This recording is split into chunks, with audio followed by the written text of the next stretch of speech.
Yay.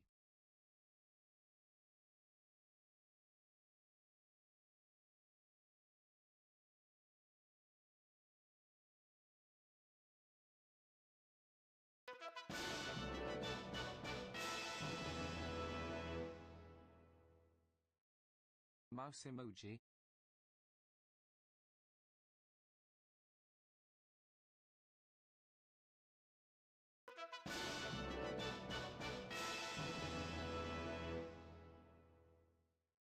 Yay, a stream. Wahoo.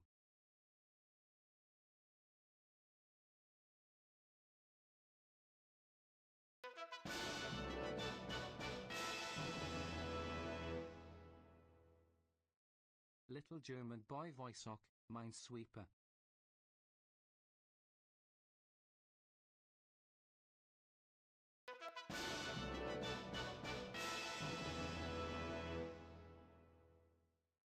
Sweeus.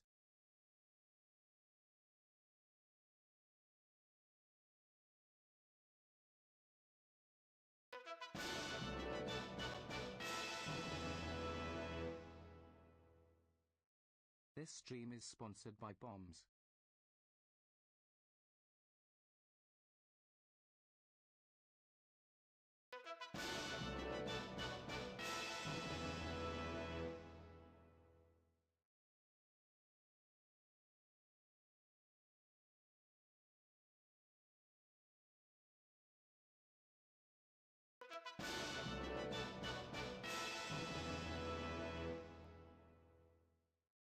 Bomb emoji, broom emoji.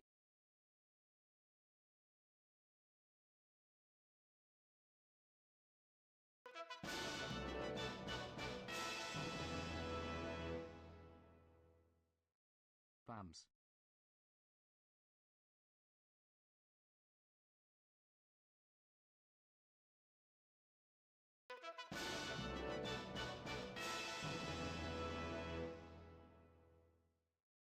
I love sweeping mines. Yay.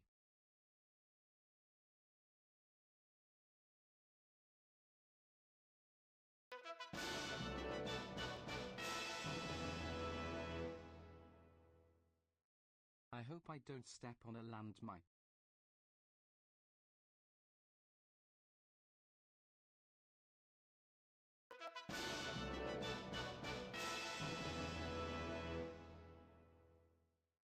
Minesweeper?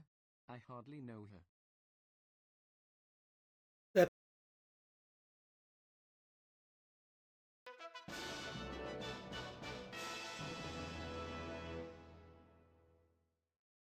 I keep having dreams about you streaming. Some are prophetic, I think. Happy to see you back.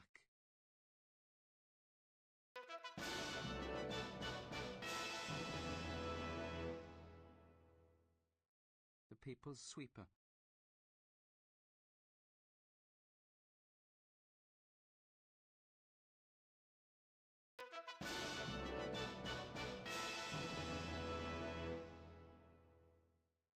Where am I?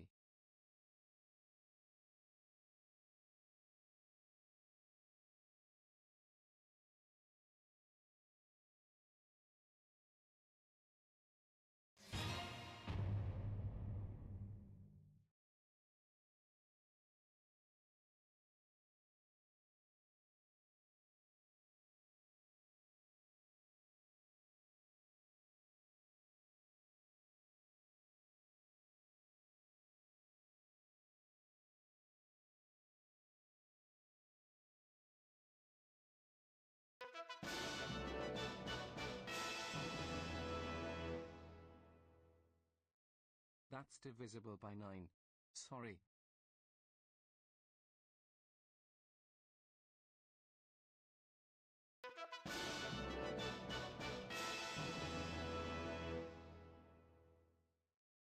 Oh my lord, I was of mind to play a searching with Minesweeper here.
Broom emoji.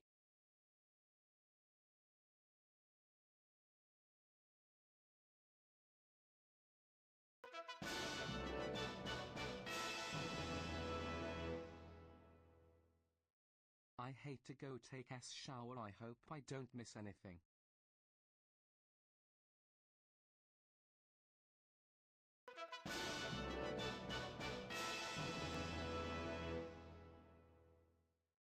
I've got to go to bed. I made a turkey for dinner today and now I'm very sleepy.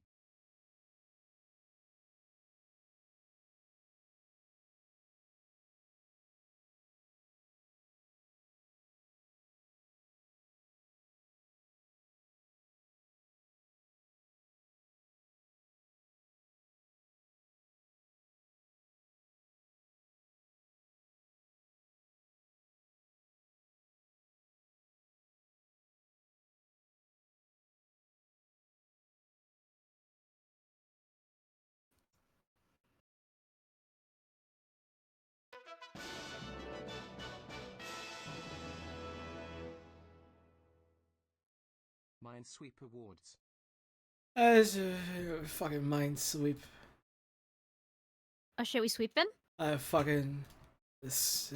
hardly know her. Ayo! Fuck. Sweeping. Ugh. Oh god. The bombs are gonna go off. Unless they don't. That's really scary. Unless they don't. The bombs will go off or they won't. Or they won't. It really depends. We're not sure yet. There's a lot of nuance to this. Is there? You kind of just click on the grid. And then There's the a lot of numbers nuance appear. to the grid. Is there? That's like some shit that Kevin Flynn would have said in 1980s. Hi everyone. Thanks for tuning into my stream. I hope you like my Tron joke. When will we be swept? Oh, right, that guy. That famous guy. Everyone's always thinking about these days.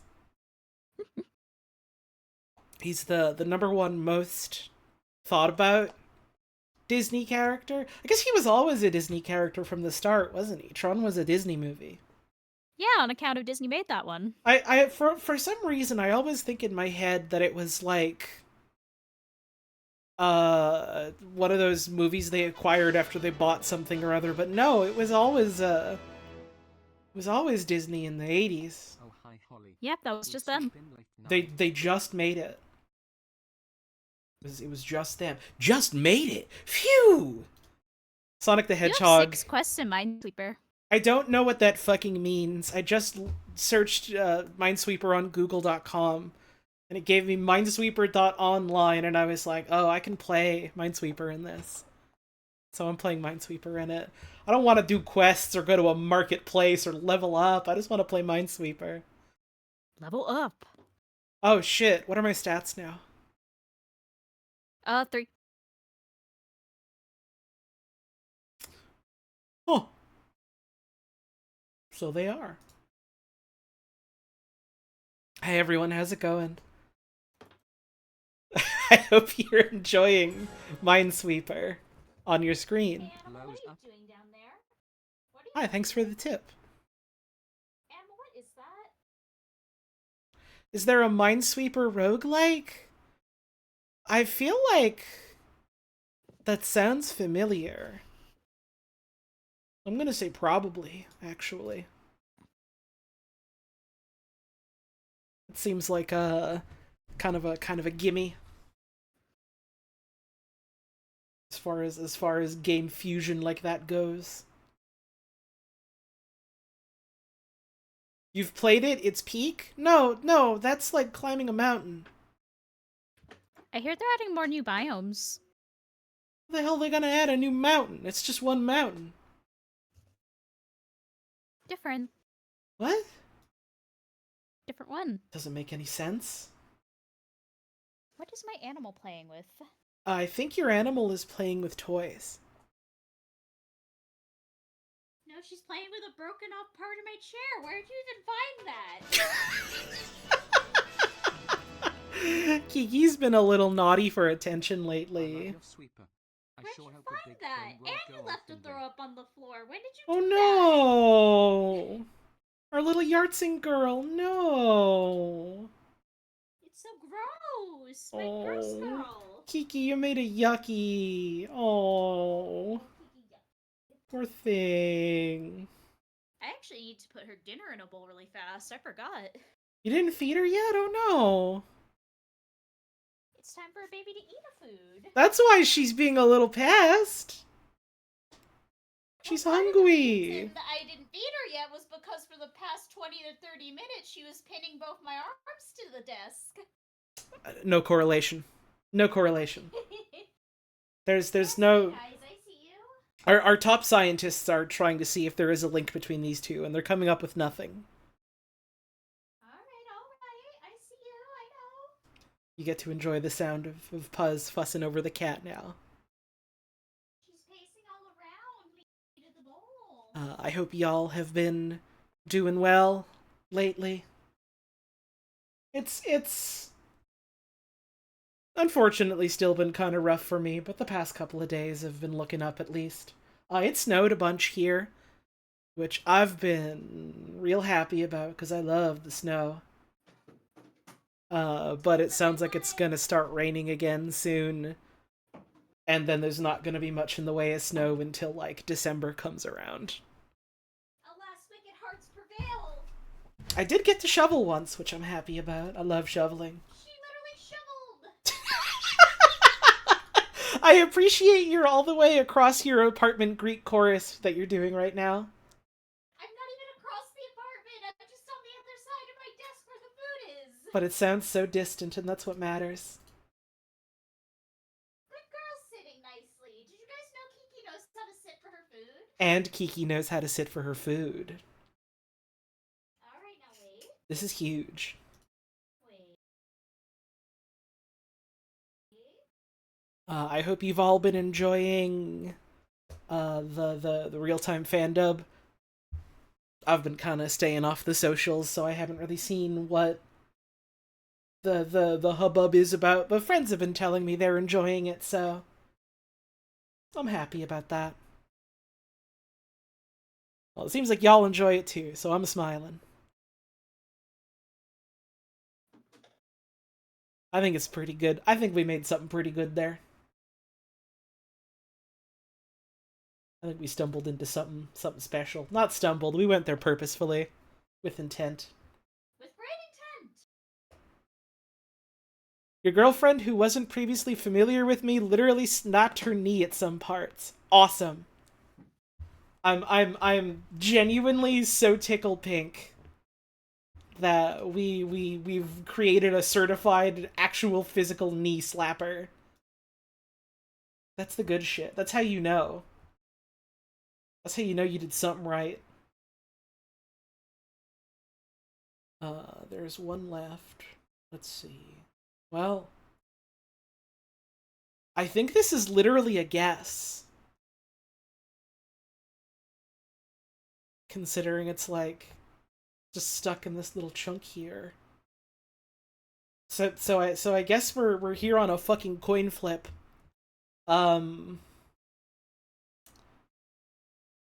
Well, easy come, easy go. I guess I can put some fucking music on. We don't have to be in complete silence here.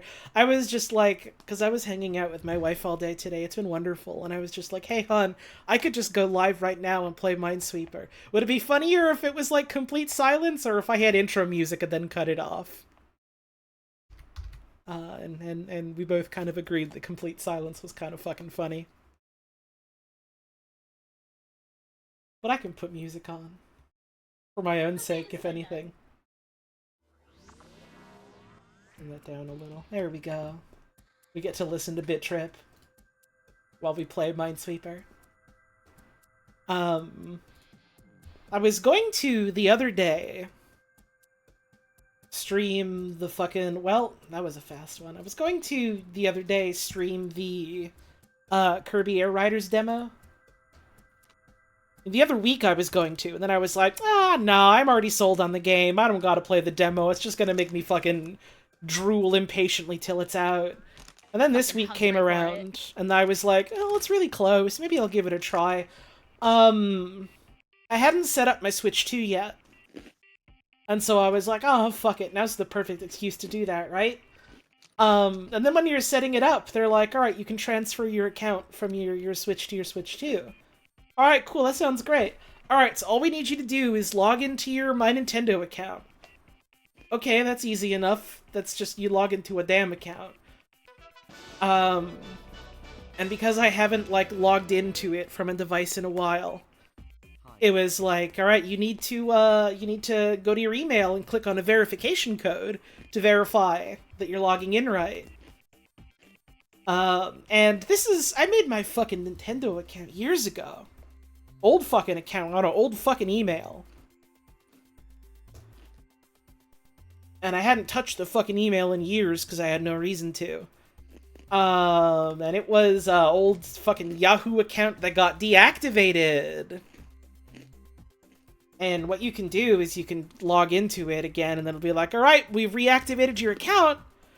But what a lot of these services do is when they notice, oh, this email has been deactivated, is like internally they block it and they don't send emails to it anymore.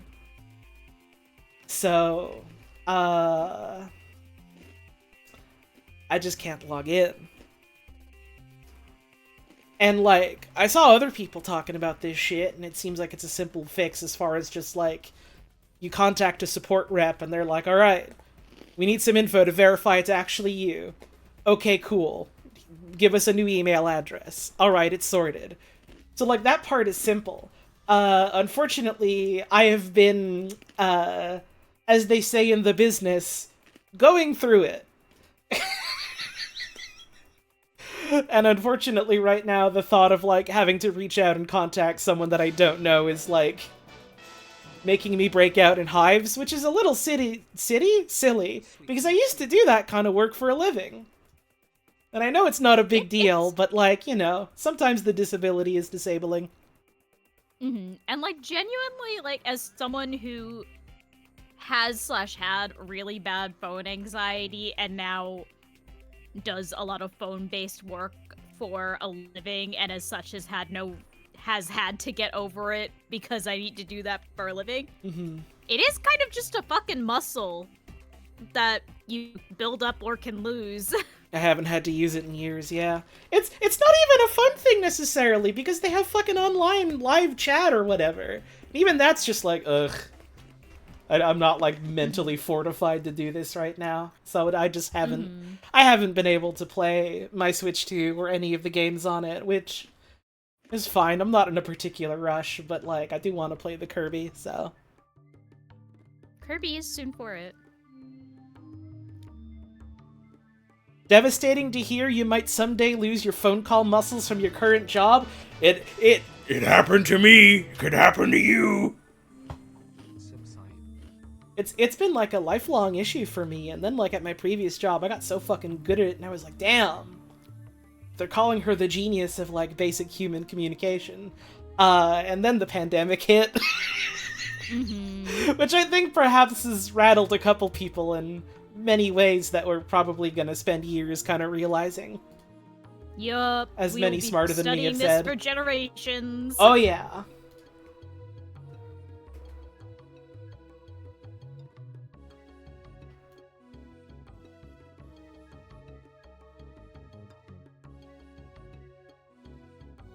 I like the color on this 4. That's a good color for a 4. Windows doesn't just fucking have Minesweeper on it no more, so I had to pull open a web page. You don't know how this game works? Okay. So let's put it on beginner and I'll show you. So here's all your squares. Here's all your damn squares. Let's just click on a random one. That's a bad one to click on. Let's click on a corner one. Well, that's a bad corner to click on. This is a really worst one to click on. Really bad tutorial so far. Let's go. All right. So we've clicked on a 1. What that 1 means is that in every adjacent square, out of all the adjacent squares, including diagonals, there is 1 mine. So it could be here, it could be here, it could be here. In this client, you can, like, click down on them and it'll show you what those squares are. So, like, any one of those has a mine. And so you're doing a logic puzzle to, like, suss out which one is and isn't. So, like, for instance, we have this one here. There's only 1 square we can click on now, and it's the one that's diagonal, like, up and to the left. So we know that one for sure is a mine. So then we have this one next to it. And we already have this mine blocked out. So we know that this square here is safe. Because we already have 1 mine touching it. So now we have this 2 next to it, and we have the 1 mine already blocked out. And then we have this second square here, which is the only other one we can click on. So that one has to be the mine. And so then it follows, you know, this one has a 1, this one also has a 1, so we're all good on those ones. So now we get to this corner again, where we can have... it is basically a lot like Picross, yeah. And I fucking love Picross. I've been... It's Picross with explosions. When I've had... It is Picross with explosions, you're right. When I've had gamer time lately, and I don't just want to, like, play RuneScape or something, I've been getting back into Picross, which has been nice. You'd love this game because it's logic and math. Yes. Yes, you would, sister. Would love it. Have we gotten your sister on fucking Picross yet? I think she knows? I think that she knows? I think that she knows? I think that she knows. Yes, okay, cool. Yay! I figured. I figured. Have we gotten your sister on Murder by Numbers yet? I don't know. We should get your sister on Murder by Numbers. Uh-huh. I'm surprised my sister, she knows about more video games than I think, and it's wonderful. I'm so proud of her. It's like cultural exchange, but I didn't have to do anything. It's beautiful. Also, everyone, please play Murder by Numbers, okay? It's a good Picross game. Clap for you, okay. Okay. You have to clap for my sister now.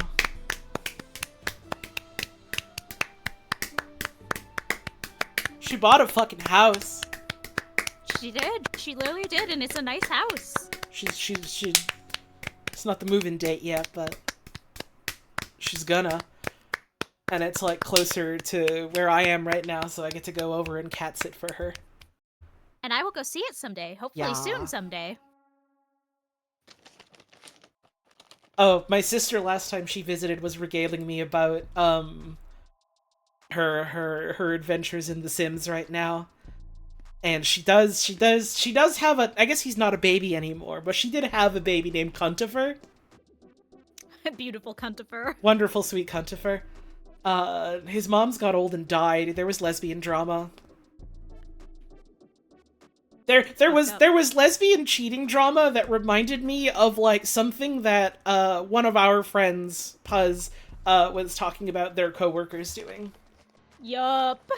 Put it that way. Put it that way and leave it at that. Oh, damn, that cleared a lot of fucking squares.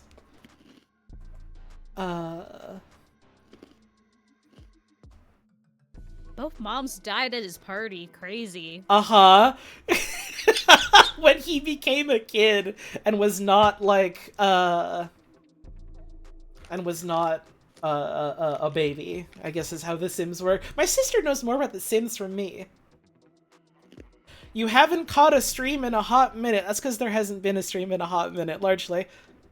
Did you and Puz move in together? No. God, I wish. I wished. Does anyone have, like, a $1 million that they would love to give, a broke lesbian on the internet right now? Anyone have millions and also visas in either or both directions? Does anyone have enough money that I can retire on it for the rest of my life, or can you secure a job for my partner?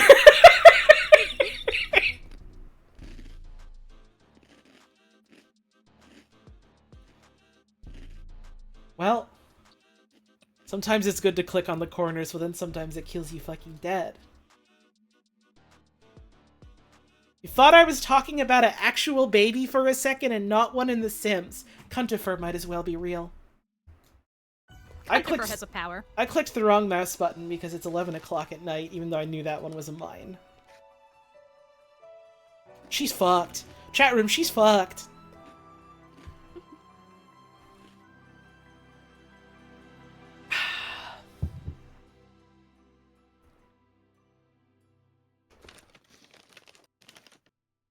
It's over for her. Cuntifer is a good name for a sweet baby boy. Like, let's be honest here. Beautiful baby boy. Honestly, and he's so sweet and smart, and he's bouncing. Thank you for adding permitted term Cuntifer to the auto mod, so that we don't have to worry about that anymore. Wise move. Cuntifer would also be a really good name for a cat. It would. Would a cat be able to appreciate the gravitas of a name like that, though? No, but it would make it really funny anytime you went to the vet for a checkup. They'd get a kick out of it. Vets love it when an animal has a name. It is one of their favorite parts of the job, I'm told. Mm-hmm. Just one. Just one. What's the other favorite part of the job? Probably seeing an animal. What's the third favorite part of the job? When you help make an animal so much more healthy again. Oh, I thought it was the free mustard gravy. That's the fourth. Oh! And I just blew up and died.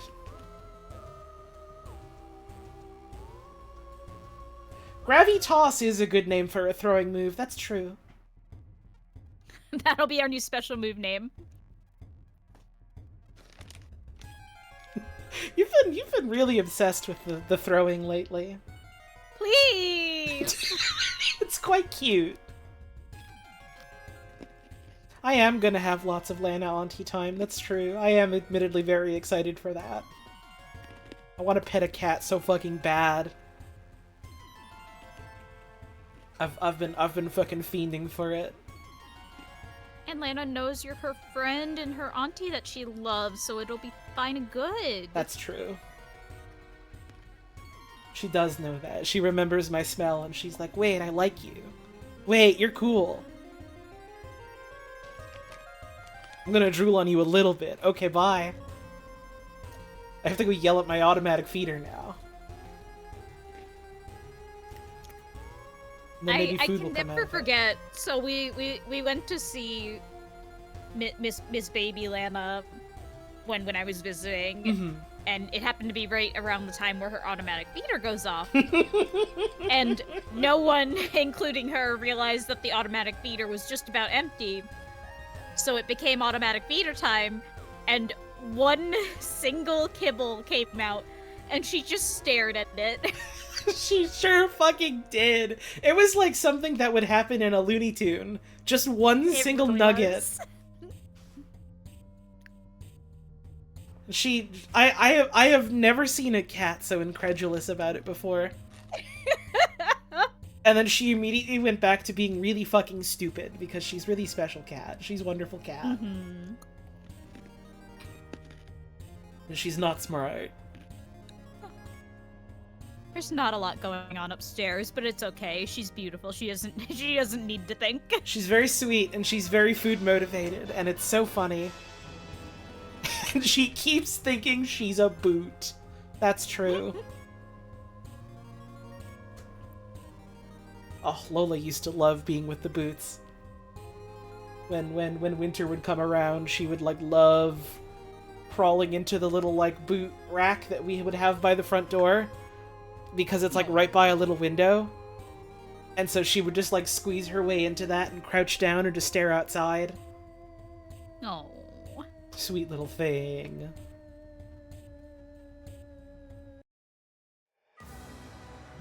Where the fuck I can put another one? It's gotta be here and here because that's a 2, which means this is also cleared out now. Which means this is also cleared out as fuck.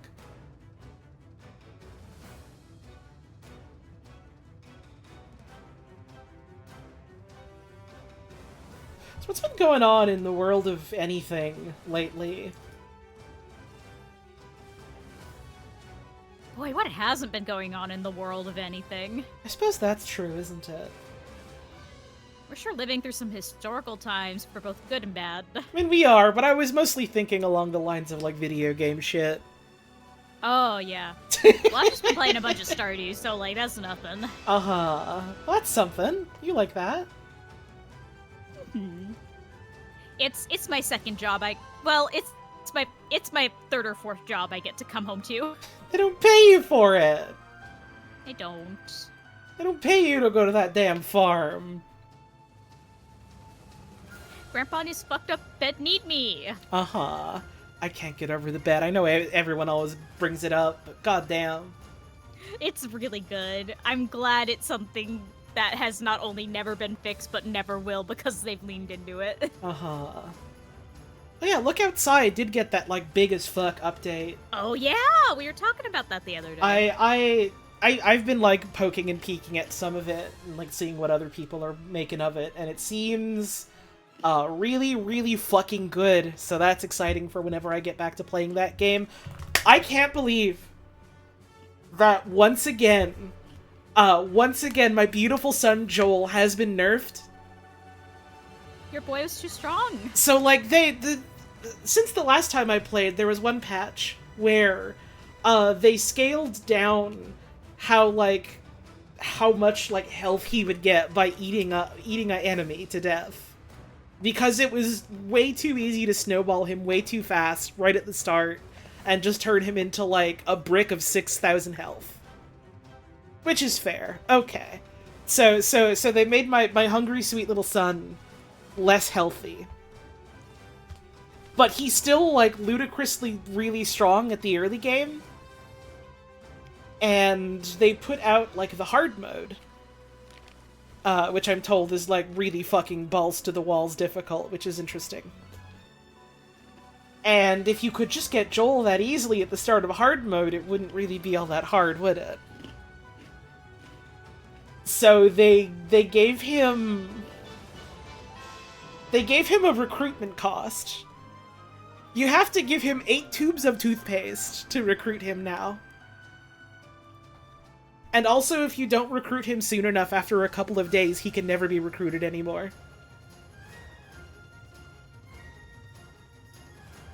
They keep trying to keep my beautiful son down because he's too strong. The developer is begging, please stop praying for my son Joel. He's become too powerful. He's escaped the metagame. He's too powerful. He's too healthy. He's become too healthful. The dentist doesn't want to see him anymore. It's really sad. And they added... say it's the funniest character to have this happen to them. There's one other character I can think of that we haven't seen on my stream yet. We haven't seen lots of characters on my stream. There's one other character I can think of that it would be really funny to have him secretly be, like, way too powerful, and then they had to keep nerfing him. Because of the way that game is structured, it's one of the things where it's like, you know, you have the door events, and so it's not necessarily guaranteed that someone is going to show up in any given amount of time. Which one? The creep. Put it that way. The fucking creep. You probably know what I mean if you've played that game or have looked into that game. It would be really funny if he was somehow disgustingly powerful. Considering the kind of guy that he is. He has a really funny gameplay gimmick that I haven't really looked into extensively. I don't even know off the top of my mind who you're talking about, which makes this very exciting. So he's a streamer. I know who you're talking about now, immediately. And your resource that you generate and use is your viewers. Yeah, it would be really funny if he was busted. Uh-huh. Maybe someday he'll get his time in the sun and there'll be a patch that comes out that makes him too good by accident. Maybe someday, but... I'm excited to get back to that game someday when I'm more up to doing the streams again regularly. That was a real good time, that one was. What else? I saw Jenny mentioned Power Wash 2 is out, and I know Gur was playing that the other day. Yeah, I think Cricket's been on that shit too. I don't know a damn thing about Power Wash Sim other than like I played it for a little bit and I was like, yeah, it's alright. And then they put out like a million DLCs for it.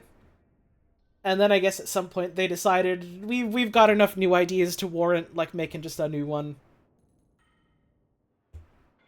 Which is neat. I always forget, because it's the thing no one ever fucking talks about Power Wash Sim. That game has like a story. I genuinely don't know if I knew that. And it's like kind of extensive from the sound of it. It's like all text-based. But it's like... Isn't there some shit about, like, you get so good at cleaning that they're like, we need you to stop a volcano from exploding? Or, like, something like that? Yes? Awesome. That's really fucking funny. It was the sort of thing where I played it, and I was thinking to myself, like, you know, this is fun. I get, like, the appeal of the sort of, like, menial labor type of simulator and like gamifying that and like, you know, trying to like complete like a small fiddly job until it's like completely perfect in a way, and just thinking to myself like this is neat, but I feel like I would find this like more satisfying if I was like playing this with like other people, or if I was like using it while I was like in a call with people or like talking to people, and it was kind of like, oh, I realize now why this was like such a big thing for like so many streamers now. Mm-hmm. It just kind of clicked, like, right, oh, that's right. what you're doing. That's why they all did that. Wait, I get it now. One day I think I will enjoy it as the type of person who is genuinely sad I didn't just crack open Donkey Kong game and spend hours meticulously destroying every last inch of terrain before giving it to you. Oh man, Donkey Kong game. I'm still so... how did... That game has like a fucking vice grip on me because I need to fucking play it to know how I'm going to feel about it. Mm-hmm. Because I feel like I'm either going to be like, wow, this game is great, or wow, this game was kind of disappointing. And I can't tell just based on like watching other people play it what that's going to solidify into. I have to get my stupid fucking mitts on it. It does feel like the gameplay feel is going to be a major tipping point in how you/anyone feels about it. Like that's part of why I'm like, oh, I wish I had just played a little bit of it. I want to see how it feels. I want to see if it's compelling. Mm-hmm. It's interesting because like a lot of the moment-to-moment gameplay seems like just like in terms of like, oh, here's like all the mechanics you can do and how you can like combine them together to do things.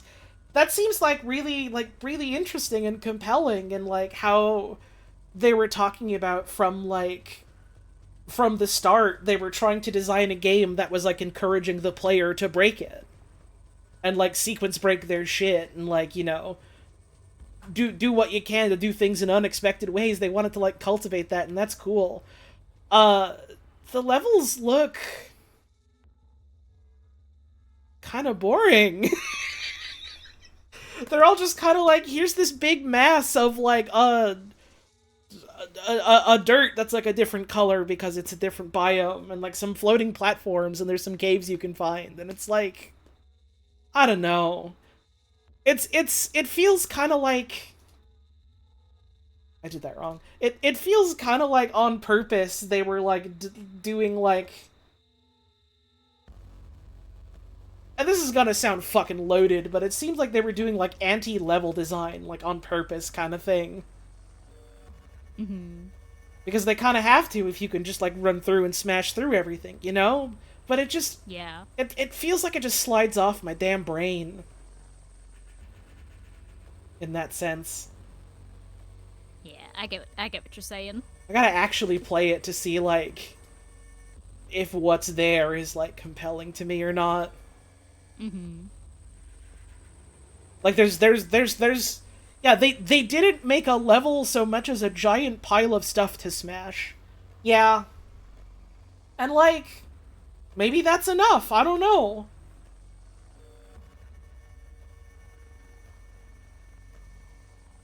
I'm also curious about, the fucking new Mario Kart game. Well, that one well, I guess both you have to play once you get the Switch all set. Yeah, Mario's Awesome Car came with it, and you got me the copy of Kong, so... Mm-hmm. That's very sweet of you, and I appreciate it. Of course. How's the minesweeping tonight? Oh, it's fucking bad, Gnome. I never said I was good at it. But, hey, someone's gotta do it, you know? Literally, someone has to. Someone does have to, legally. Otherwise the bombs go off.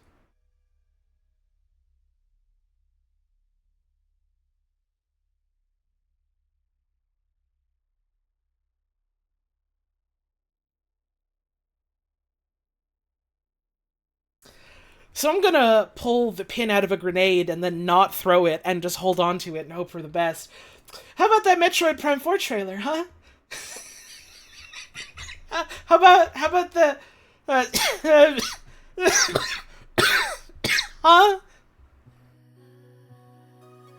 I still haven't seen the actual trailer. I saw the article y'all posted in Paintbox and genuinely thought it was like a hard drive style like joke article. The way it was written when I saw it, I was like, that's not true. You're lying to me. And then, like, I looked more into it, and it was like... The demo they have is, like, the start of the game, and so the demo is largely entirely focused on this, like, annoying tutorial character guy they made. Because it's the tutorial. And then there was a lot of overreaction of like, oh, we're gonna have to go through the whole game with this guy, it's gonna suck. But then, like, I watched the fucking trailer and it was like, no, there's other characters, but they also seem like really whatever in a way that does nothing for me. Like, it was a lot of like, oh, Samus, we gotta get off the planet together. We're I'm one more day from retirement. I can't wait to go home and have sex with my wife, Samus. And then when we're all free, we should all hang out and go to the bar together and go on missions together. And it like, how do I put this?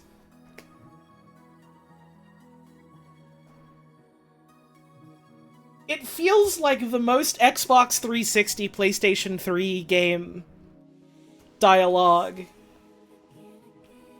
But it's 2025. Yup. I keep thinking of the, like, meme I saw in the wake of this where it was, like, the fucking Domino's guy and the front domino was everyone pretends Uncharted 2 is a 10 out of 10 because there's fuck all to play on the PS3 at that time.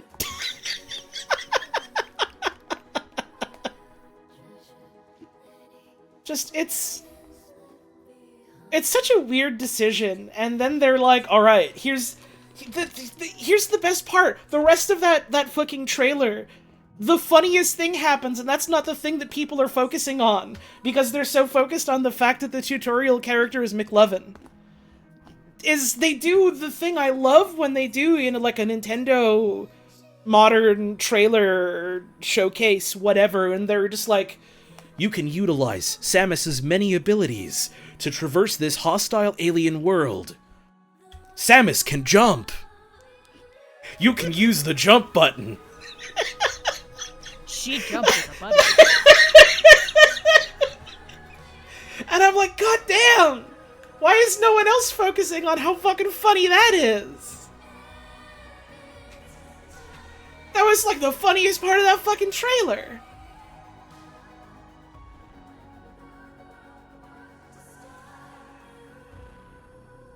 Samus jump with a button.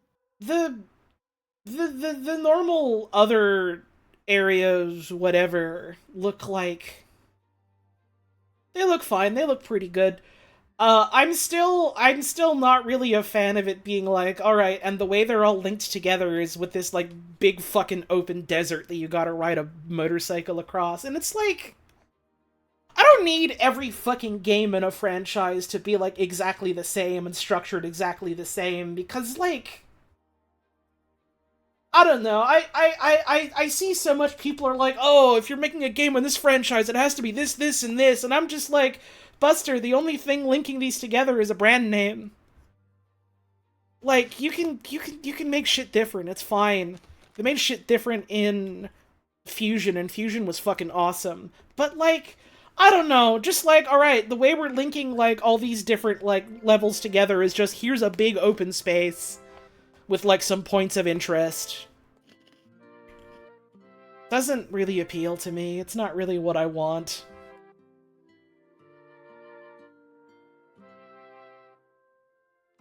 I'm also not really planning on getting the game anytime soon, so, like, it'll come out. It'll be a video game. Maybe someday I'll be like, yeah, I want to give that a look. I want to fucking replay Prime 1 and 2 first. The good or bad thing about being someone who rarely gets games on release is it gives you time to, like, kind of ride out the initial hype or anti-hype and see where the dust settles and what you like or don't about it. I think one of the funniest things I've seen as, like, response to this trailer is people being like, oh my god, I can't believe, like, Nintendo doesn't know, like, what Samus is, or, like, what Samus has to be, or Samus's characterization, when, like, one, she has had so fucking little, two, most of the Metroid games have been outsourced to other studios. Like, I saw one post that was like, how did Nintendo get Samus so right in Metroid Dread, and then they seemingly, like, get things so weird and wrong in this trailer, and it's like, because two different companies made these. Two different companies made these is why it was different people. It was different people, and neither of them were Nintendo. Uh-huh.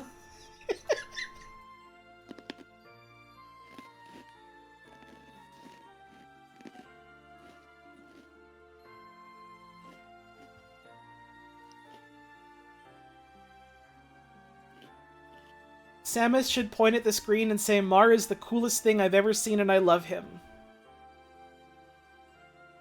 They did that. Someone didn't play Other M. Get on it. You know how the whole big thing of Metroid in the early games is you beat it fast enough and then you get to see her badunkas? The equivalent to that in Other M is that. Her fucking honkers. Oh, I gotta go. Oh, fuck. This is very funny while this beautiful, somber Yoshi music is playing.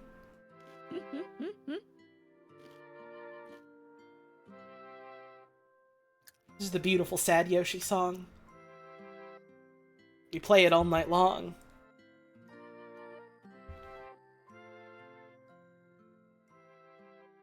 That reminds me, hang on, I need to find an image. I need to put a very important outfit in the channel we have for good outfits for you. Well, that's exciting. It's not just for me, you can use it too. I know, but still. we have like a little Discord server just for the two of us, just for the sake of, like, easier keeping, like, shit sorted and not having to worry about, like, sifting through DMs or whatever.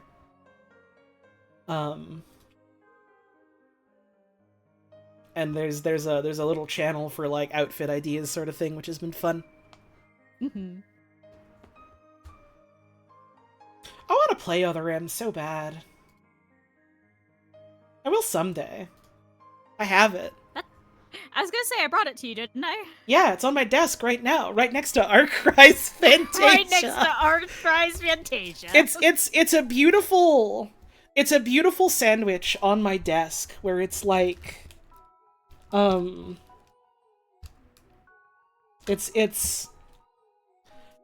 got my copy of Bonanza, alright, cool. Beautiful Joe 2 for the GameCube.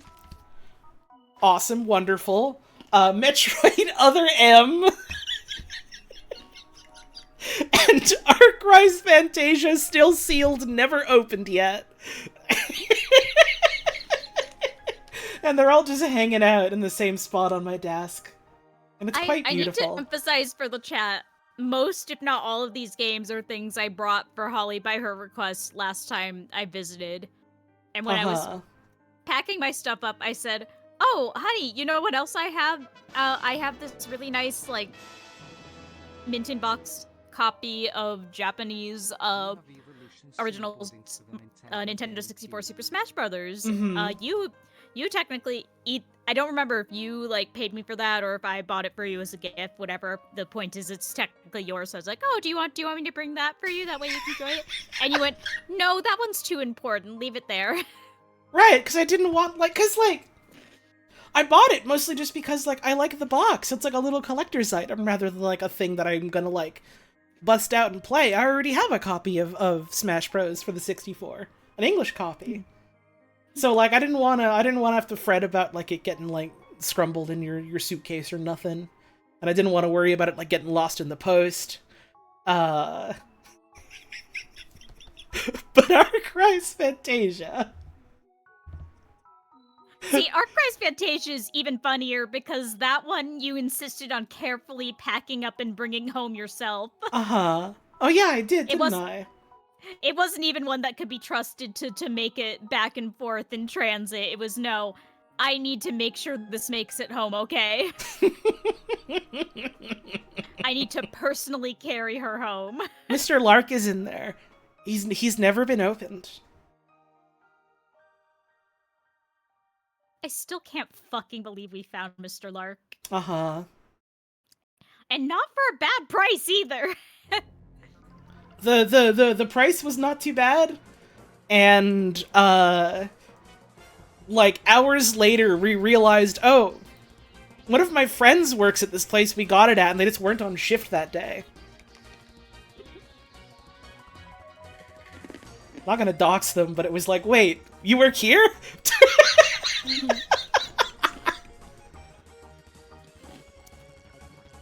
Funny misconnection. We paid for that disc, not in money, but in listening to stories about Mark Mothersbaugh. Oh yeah, we ended up late for we didn't not even late. We couldn't go to the thing in time that we wanted to go to. There was a drag show that we wanted to go to at PAX.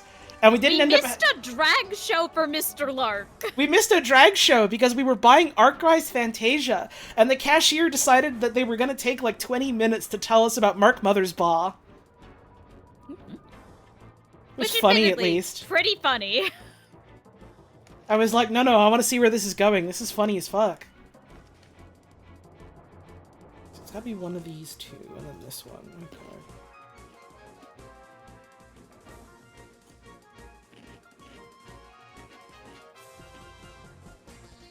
It really did feel like a quintessential Seattle moment. And then literally in the middle of the story, they had to stop because someone from a sister store right nearby came to talk to them about an actual business matter. And just all right, so they're talking about this now and not ringing up our stuff anymore. Then the person they were talking to goes away and they're like, wow, this is weird. This thing you're trying to buy isn't on our system at all. So anyways, Mark Mothersbaugh's really fucking hot. It was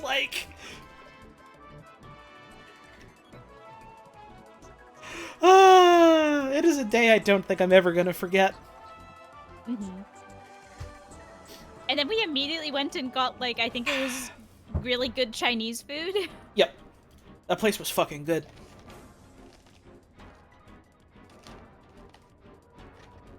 I still can't fucking believe that the disc was not properly registered in their online catalog or whatever. They genuinely did not know what they had.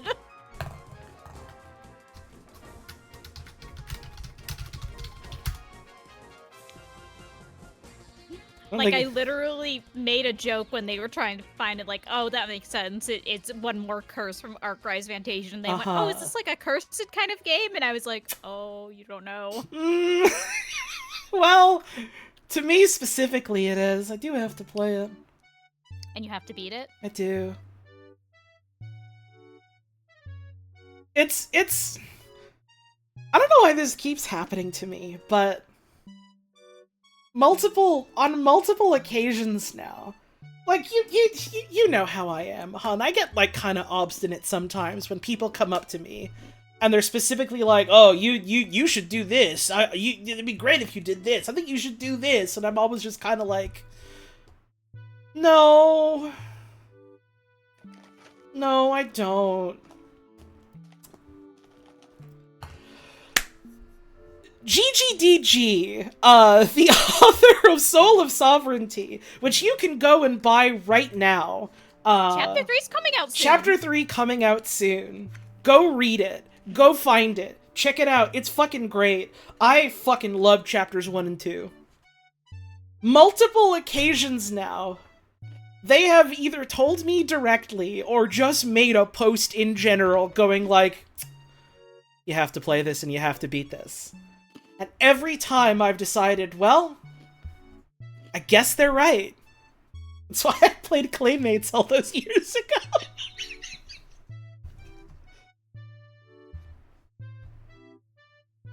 Oh, Claymates is like a distant dream so far away by now. I still have to learn to speedrun that.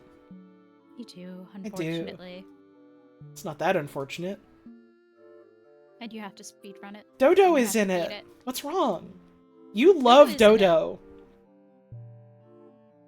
I do love Dodo. The famous character Dodo that everyone adores. Dodo.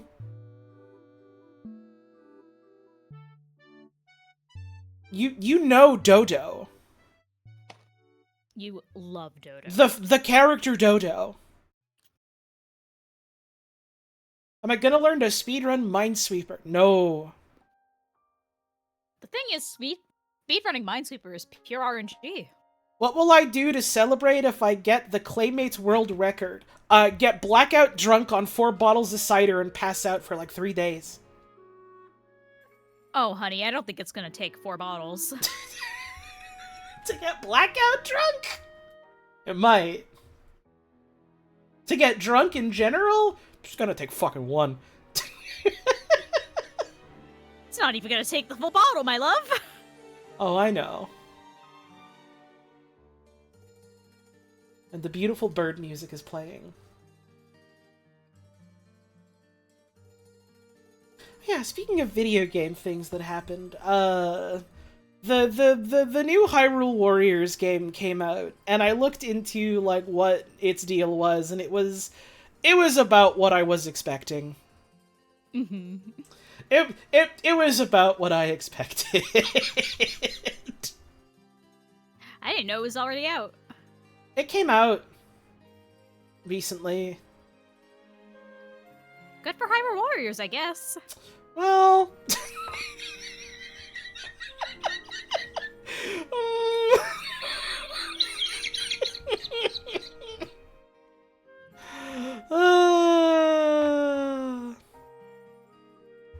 Hyrule Warriors post the first one is in one ear, out the other to you. That's kind of how I feel about it. Hyrule Warriors, the first one they made, is genuinely one of the best Warriors games they've ever made. Age of Calamity was like, alright, we've got more of that, but instead of like it being like, alright, it's just like a justification to slap your action figures together. Now it's like, it's got a big important plot that we're doing. And it's only themed around one of the games. And the writing was kind of whatever. And so it just kind of dragged the rest of the fun stuff down. There was an egg in it. That's true. There was a little egg. There was an egg in it. And then they were like, well, it's like its own like little alternate universe side story, what if type of thing, whatever. And then they're like, alright, we're doing another one for Tears of the Kingdom. It's linked to Tears of the Kingdom. But we have to keep insisting to you that it's canonical. This is the canonical Hyrule Warriors game directly linked to Tears of the Kingdom. This ain't your dad's Hyrule Warriors. This is the canonical events of what happened. And again, it's a story made by the people that made those stories, so it's just kind of fucking whatever.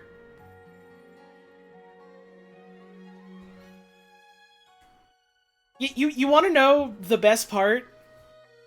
Mm-hmm. Is you look at that game, and it's like, alright, here's the canonical story of what happens when Zelda goes into the past in Tears of the Kingdom. And so you're sitting there thinking like, oh, okay.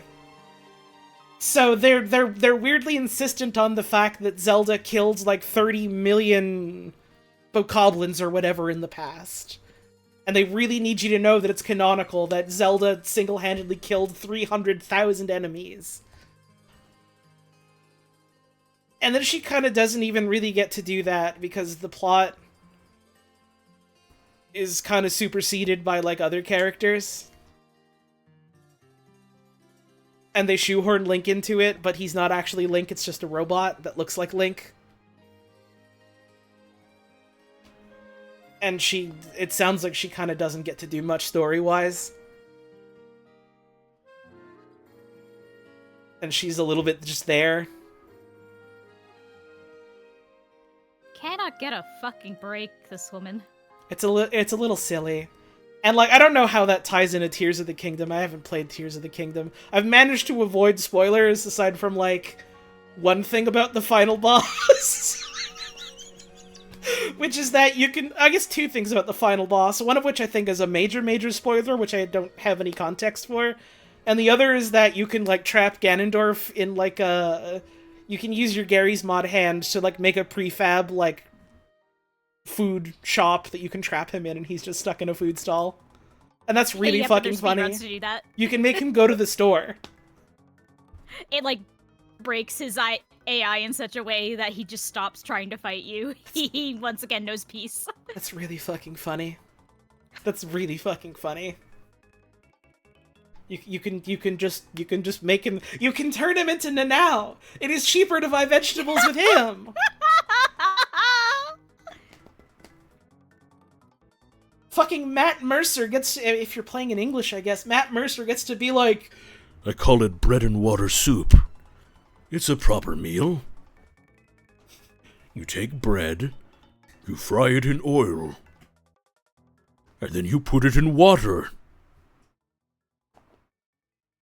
I miss it now. And then Zelda's like, so, it is bread and water? Yeah, Matt Mercer voices Ganondorf in Tears of the Kingdom in English. I don't like it very much. I can sit here and talk about how I'm not super fond of a lot of Nintendo's English voice direction in general in, like, the past several years. You know what? You know what's really funny? You know what's really funny?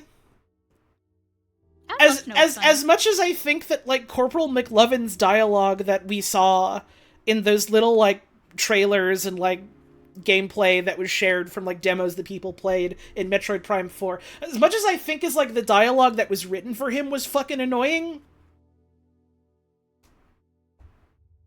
hey, his voice direction was alright.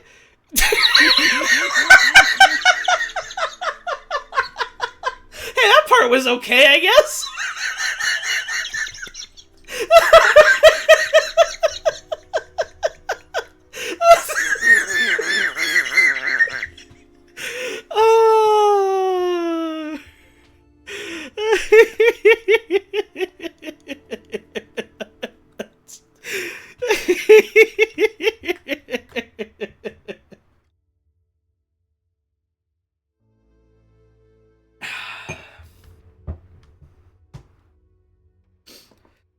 Hey, maybe we'll all be surprised and it's just like that tutorial that fucking sucks, and then like the rest of the game he doesn't sound like he's in an episode of Buffy the Vampire Slayer. That'd be nice. It's possible. People want voice acting in Pokemon games so bad. Every time I see someone say, man, it's such a shame they haven't done that, I just think about, like, every other major Nintendo game in recent years that's had English VO, and I'm just kind of like... I don't know, man. Maybe it's fine. Maybe it's okay. Literally, I think less Nintendo games should have, like, fully spoken English dialogue. I want more with extremely animated nonsense Simlish. Like, the best voice acting in Bonanza was the fucking made-up monkey language people. Those were great. Those were good performances. Yep. And, like... I don't want to give, like, the actor too much guff, the I guess, actress that did Pauline, because, like, it sounds like she was kind of newer to, like, voice acting, and also is, like, pretty fucking stellar as far as, like, the singing goes. Mm-hmm. It literally feels like a direction issue more than yes, an it does. acting issue. That's the way I feel about, like, the fucking Zelda games as well, and the voice acting in that. And, like... I recognize how this sounds as someone that has, like, aspirations of getting into more serious voice work. I don't think every video game needs voice work. It doesn't. I don't think a lot of video games strictly need voice work.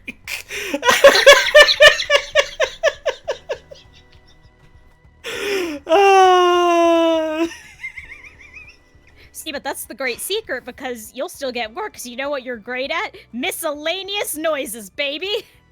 Listen, if by some awful, miserable miracle, my career trajectory ends up that I'm, like, weird lesbian D. Bradley Baker, like, I can't complain, that sounds fucking fun. That sounds awesome. That literally sounds what you want as a person and as an actress. That's like that would be perfect for me to do that specifically. That's like that's the good shit. I just really appreciate that you started like, well, I suppose if I had no other choice, I would reluctantly accept being the trans lesbian D. Bradley Baker. Someone has to do it, and I suppose I will shoulder that burden. It's a tough job, but someone's got to do it. I say, like, slouched over with the world's biggest grin on my face. Pure sicko's face happening to you. Uh-huh.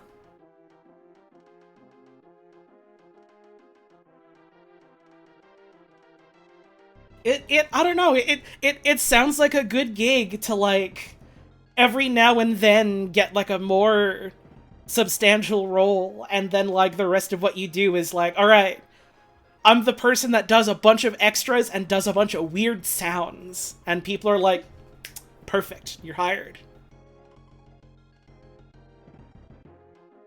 People don't understand how fun it is to make weird fucking sounds.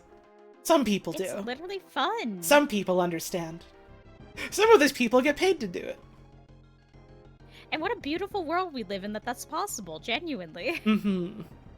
Reminds me, I have a couple things I need to follow up on, work-wise. Yay! I mean, not tonight, it's like getting late, but this Another week. time. Uh-huh.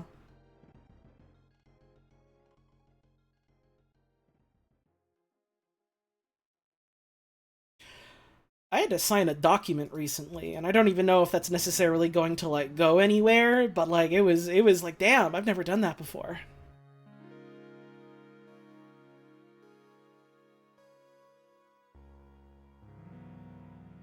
It was neat.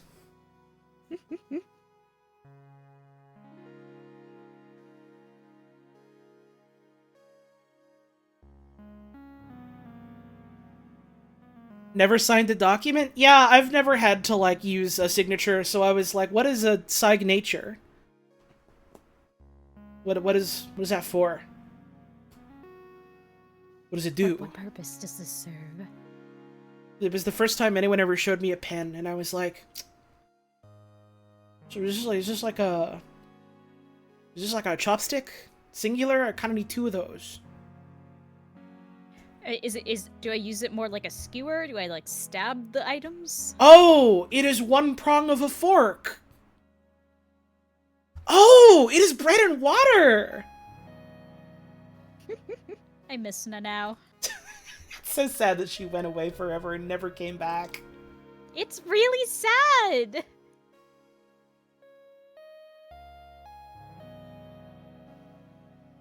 Speaking of really sad, I have to run ads for 3 minutes.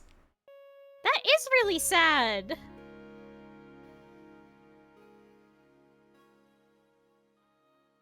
What do we even do about this? Well, what I'm gonna do is I'm gonna stretch a little bit at my desk instead of sitting down. Oh. Ah.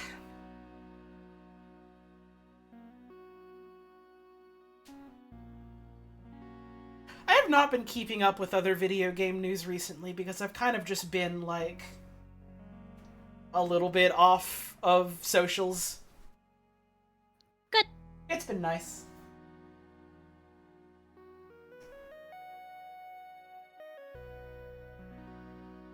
So I don't really know what's been happening. My finger is no longer on the pulse, as it were.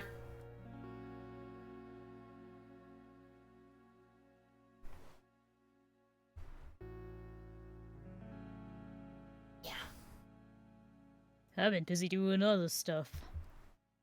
I saw a rabbit the other day. Do you know if the babies happened? I'm still not sure if it actually was pregnant. Or not. It might have been or might have don't. It might have just been quite fat. But, my mom did see it the other day, just, like, by the front door, like it was staring at the door like it wanted to come in. No!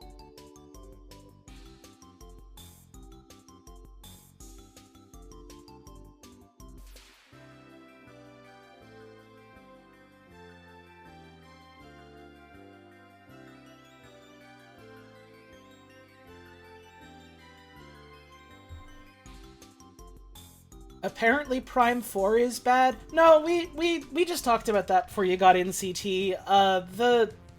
The tutorial looks fucking bad, and the rest of what they showed seems like it ranges from, like, good to whatever. I'm, like, a little pessimistic about it, but, like, I don't know, put it this way, I was being kind of pessimistic about it in general because it was giving me, like, Duke Nukem Forever feeling of, oh god, this game has been in development and restarted multiple times for, like, a decade. It's never gonna be able to meet any amount of hype.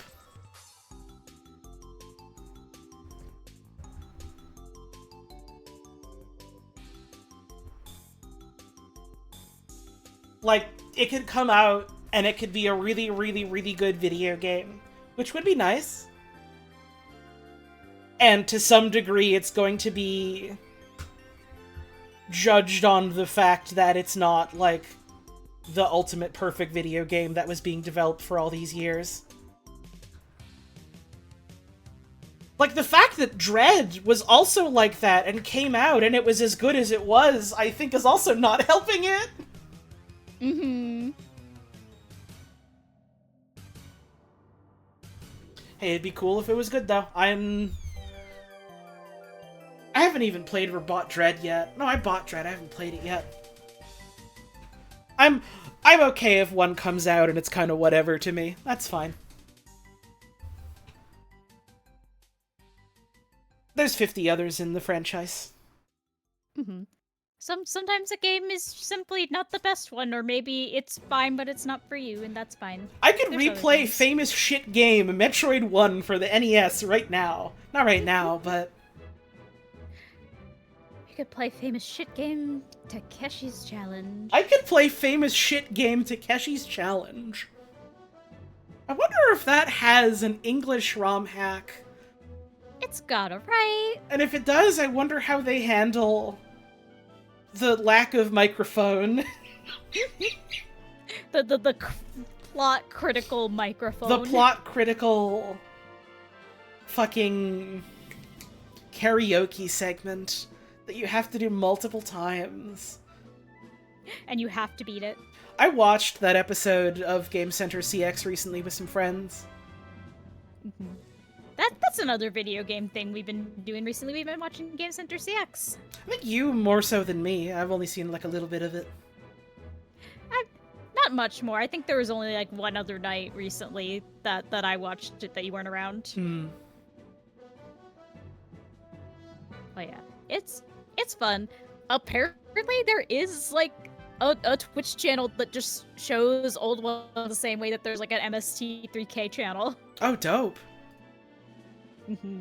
I gotta start putting that on and enjoying of it. You should send me a link to that so I can give that a look. I will do that.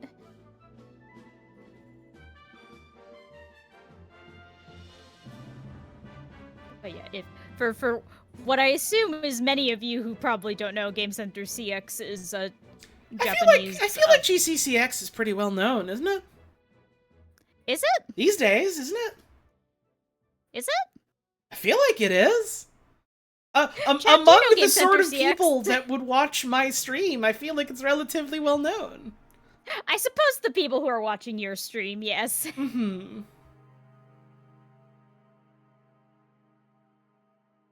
Alright, someone has said never heard of it. You get to do your spiel.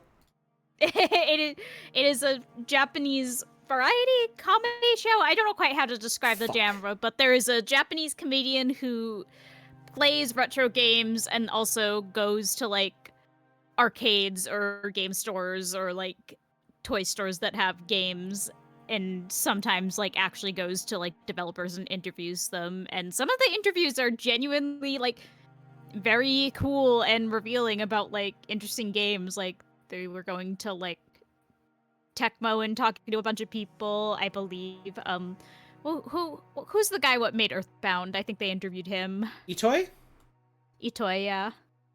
Pretty sure they interviewed him. Was there Masahiro Sakurai? Like, I bet there was, but I would like to watch that one. I'll have to dig that one up. Mm-hmm. But yeah, and also, obviously, because it is a funny comedian and retro games are retro games, it is very funny to watch this middle-aged man struggle. Okay, put it this way. If you've seen an image of a tired, kind of sweaty, Japanese man in a jumpsuit, looking really dejected, that's captioned "His smile and optimism gone," you've seen Game Center CX. It's from that. You've seen Chief Arino. That's him. That's our chief.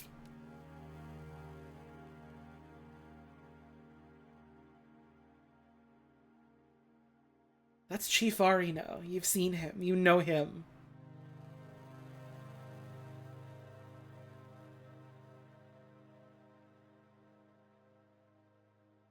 I would describe it as a very screenshotable series. That's a good way of putting it. There were multiple moments on the episodes we watched the other night where I was like, I could print this out and put it like up at my work, and like it would come off as an inspirational quote, and I would wait and see if anyone ever came up to me and was like, is that from Game Center CX? And I bet you no one ever would. But it's possible. It's possible. It's not likely, but it's possible. It's possible. It could happen. It is very fun for me to have, like, obscure enough items at my work and just see if anyone ever, like, actually recognizes them. You're playing a dangerous game there, buddy. I literally am. I have my Going Under dolls there just because, like, they were out when I started the job, and I thought it would be funny to have those at my day job. That's not dangerous. That's just joblin. Mm-hmm. I have them. I have my Psychonauts dolls.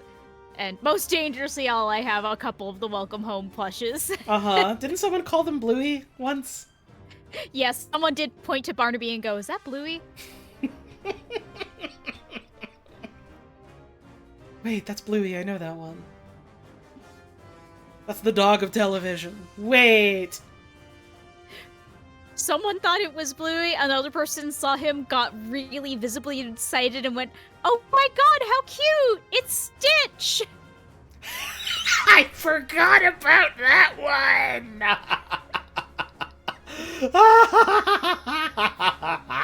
Oh god, I just remembered that one was doubly funny, because they said that, I went, "Oh no, that's from like another thing," and they were really embarrassed, and then they pointed to the Joblin and went, "Oh, there's Stitch!" No.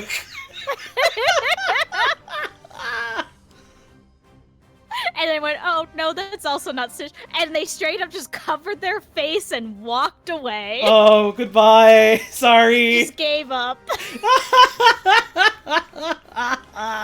Better luck next time. I doubt you're listening, but if you are, hi, sorry. I thought it was really funny. Pretend you don't know me if you see me again. Okay. I'll pretend I don't know you. If any of you are my colleagues and you recognize the thing I'm saying, no, you don't. Thank you.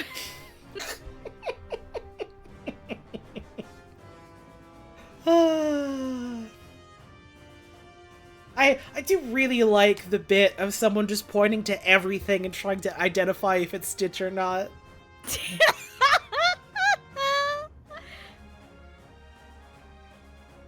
It's a really good bit, is the problem. How the fuck are you gonna tell me there's one left and it's one of these random ones on the 5 square? Oh, Nightmare World. Like...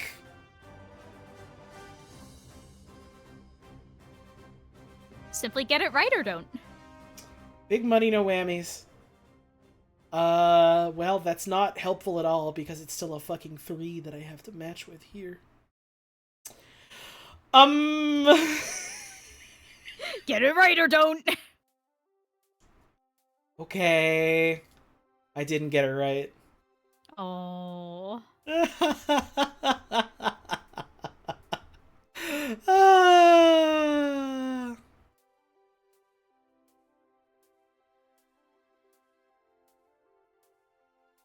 Guys, it's okay. Guys, it's okay. Guys, it's okay. I fixed it.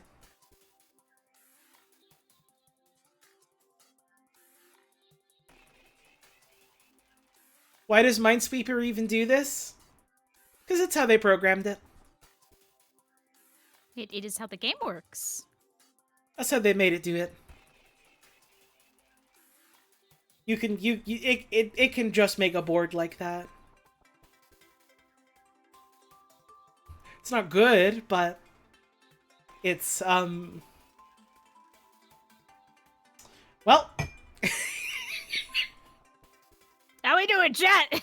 how we doing tonight? You having fun?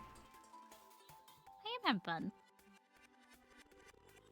I think I'm having fun too. Aw, I mean, I'm having fun Dad. streaming, but I was just Yay. kind of like, I could play Minesweeper on a lark.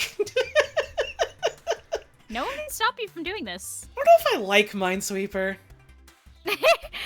That's how I feel every time I get a craving to play Minesweeper, is I play it for a little bit and I'm like, am I having fun? Do I enjoy this? Is this And then I don't play Minesweeper for a while. Is this fulfilling? Am I fulfilled? Hey, I just noticed, like, very recently, I hit fucking 37,000 followers Oh, yo. on Twitch. That's a big fucking number. That's a lot of you. That's a significant number. Damn. Thanks for stopping on by. Are all 37,000 of you enjoying Minesweeper? I'm, like, scrolling down to see if I can find the lucky number. 37,000.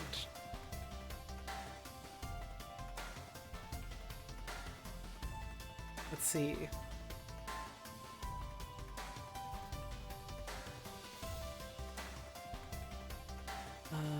I could just filter my notifications, but I don't feel like it. That's a lot of work. You're already scrolling. Oh, we hit 37,000 like the literal instant before I started stream. Oh, wow. Because there were 4 followers when the stream went live. Damn, alright. Well, shouts out. One of you. I don't know if they want to be shouted out, considering it doesn't look like they have talked in chat at all. But hey, if you're watching, You know who you are. No, you literally don't, because Twitch doesn't tell you what follower number you are. You don't know who you are. But I do. I'm not gonna remember, though. She will forget. Do you want to play a different kind of Minesweeper? Sure. I mean, I'm not playing. Fuck all. Oh, that is a different kind of Minesweeper. Do you want to play a different Hang on, kind I'm pausing of Stardew Minesweeper? Valley so I can give this my full attention.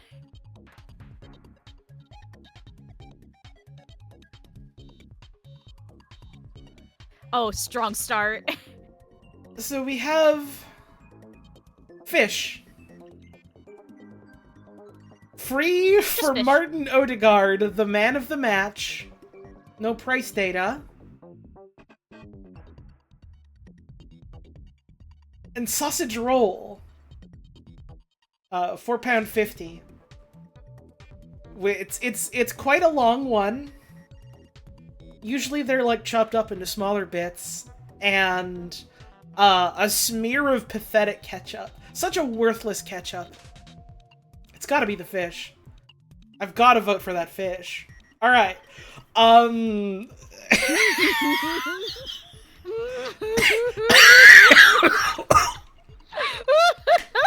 So, I want to just say,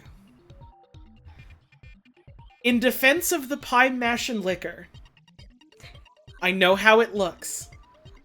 I 100% understand how this looks, and I agree.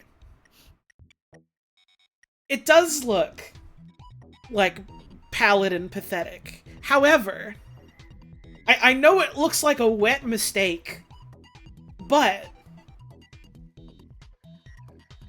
a boiled potato is still a potato, and a potato is pretty fucking good. The liquor sauce is pretty fucking good. And if that's a good pie, that's a good fucking pie. Forget the fucking pie mash and liquor for a second. Those people found the biggest onions in the world and slapped 3 of them in that burger. Yeah, that's You can't even see the burger. Yeah, hun, that's the joke, is focusing on the thing that isn't like the obvious pile of onions. that was my bit. I hope you liked it.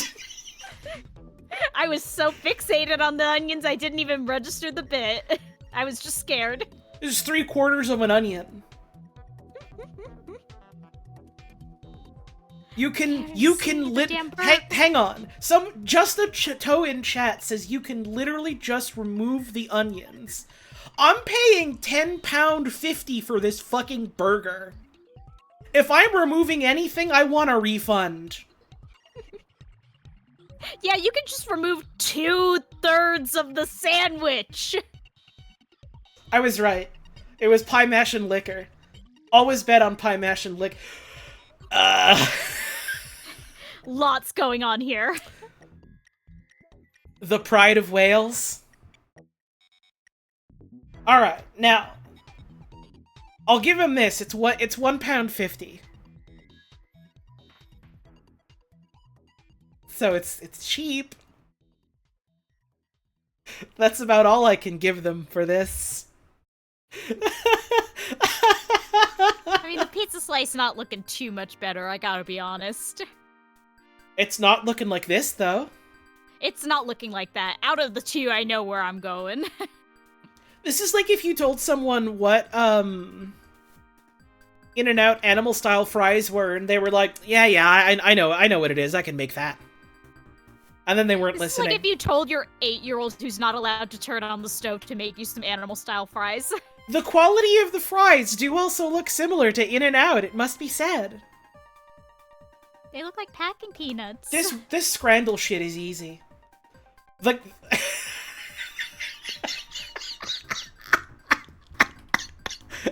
Okay. fried insects are like a thing people eat in other countries. Sure, whatever. The single one, and it's like barely in frame. Alright, that's all we need to say about it. Now it's time to talk about the Gaffer Burger.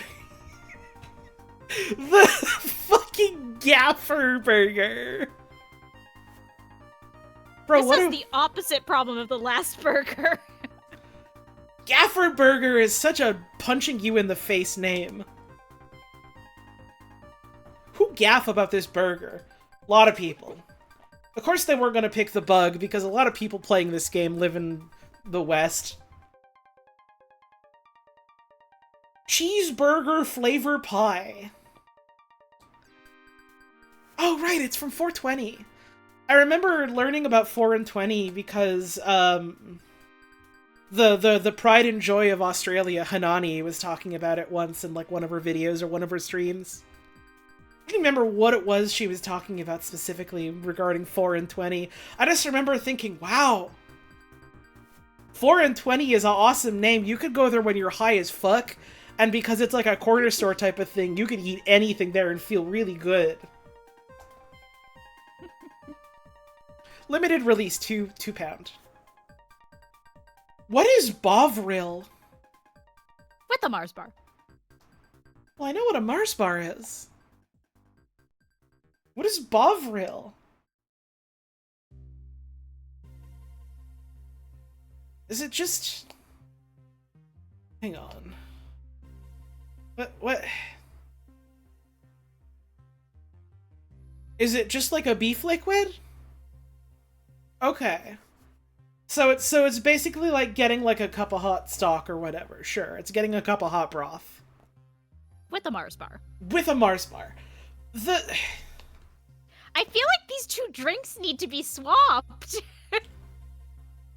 No, if I'm eating a cheeseburger flavor pie, I don't want to follow that with a chaser of beef broth. But I also don't want to follow a Mars bar with a chaser of beef broth. Also, this one doesn't include the drink. The drink is just also in the picture. There's just also a drink unrelated.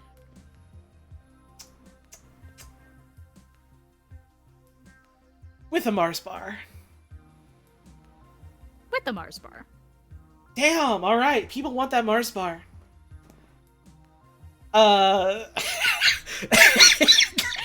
Just trust us, there's a chicken kebab in All here right. in this photo. So you've got your loaded as fuck primo bougie nachos versus well, it seems to be running away, sir.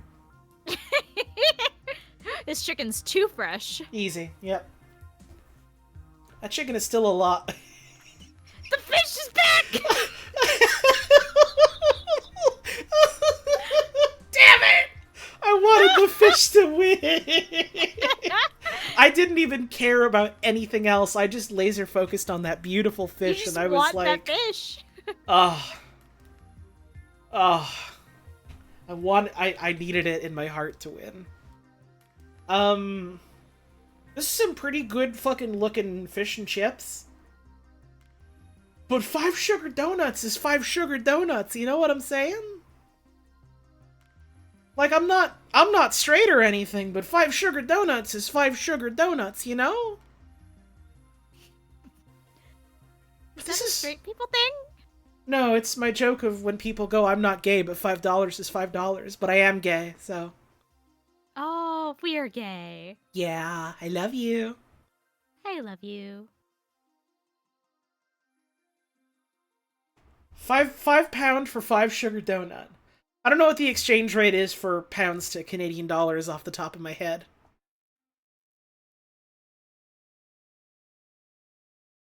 I guess also you gotta keep in mind this is like food you're eating at a sports game. Mm-hmm. I don't know if I want to be chowing down on fucking donuts at a sports game. I want something substantial, you know? I want something that goes with a beer. Yep.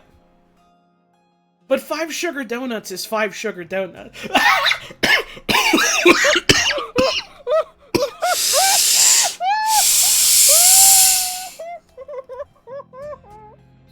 Oh my god. Well, listen here. I'm just gonna say it. The pizza must have been good, because look how little of it is left. There's no stain on that box. This slice is all they got. The rest of the pizza was never in there. There is nary a hint of grease. This is what they were served. They were served pea. Barely even pea, it's just It's just P. The letter P. It was served in 2024 at the PayPal Park. fucking PayPal Park. The PayPal Park Pizza, the PPPP. The pizza cost more. And it costs more than rump steak and chips. That's fucking right. That's fucking right.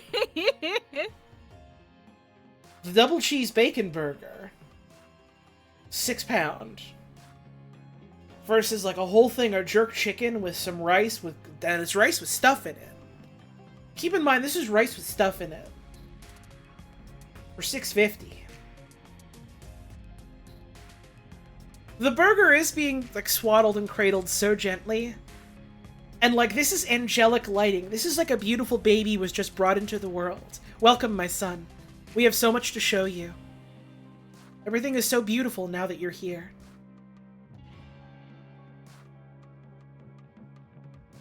But jerk chicken is fucking jerk chicken. Come on. The voter base has no taste. Some, like, plain chips with nothing on them? 2024? And you've been given a fork for some reason? So you don't get your fingers greasy. Versus chicken balti pie, £4. I know what I want. What do you mean?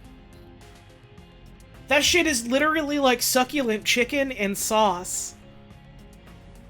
I feel like any food that requires like a fork, there's gonna be a bias against in like a sports setting. But it literally won.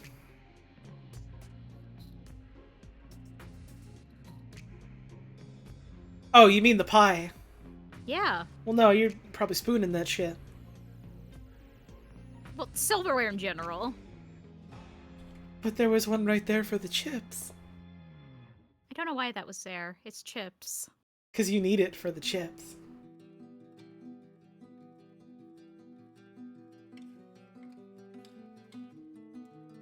I love now that multiple times I've seen someone play Scrandle, and they get to the end and they're like, wait, what the fuck? The person that made this made a shmup? You should go play Blue Revolver. Let's do Unlimited.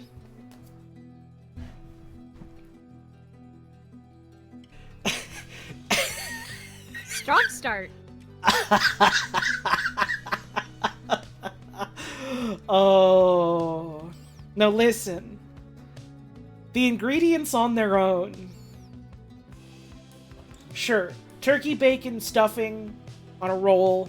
You got gravy, you got cranberry sauce. It comes with pigs in blankets for some fucking reason. Alright. You've got all the holiday goods all in one spot. But, like... the sandwich looks dry as fuck and they don't sauce it for you. And why the two sad little soldiers? Like...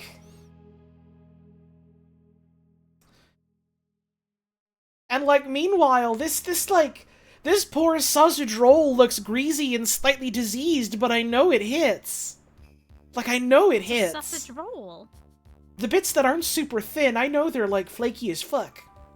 Or at least, like, buttery and tasty. Tasty enough, considering it's $4.70 at a sports game. The sausage roll.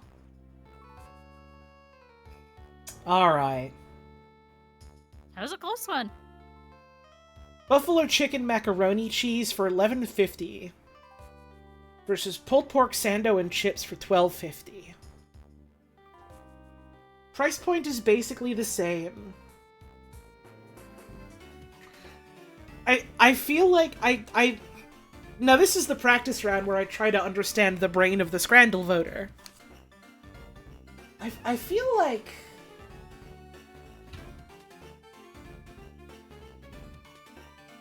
the bias would be for, like, pulled pork sandwich on account of it pick-upable. But, like... Pulled pork specifically, though. That's a pretty damn decent-looking macaroni cheese. Mm-hmm. Furious at seeing American chips. It's in the US, it's South Carolina. That's what chips are there. Like, it's a fucking good-looking macaroni cheese. Yeah, it's not a matter of, like, these photos are, like... The percentage number doesn't come from this one versus this one. The percentage number comes from people voted for it on Twitter or whatever. Scran or no scran. And so you're trying to pick which one you think people voted scran for more. This one? Yep, alright. Like, even if that one was pick-upable, it looked like rather plain. Mm-hmm. Alright. Succulent grilled balls from Thailand. Dipped in sweet and spicy sauce. Fuck yes, sir. Fuck yes, sir. Roast pork stuffing and gravy. In a baguette. £6. England.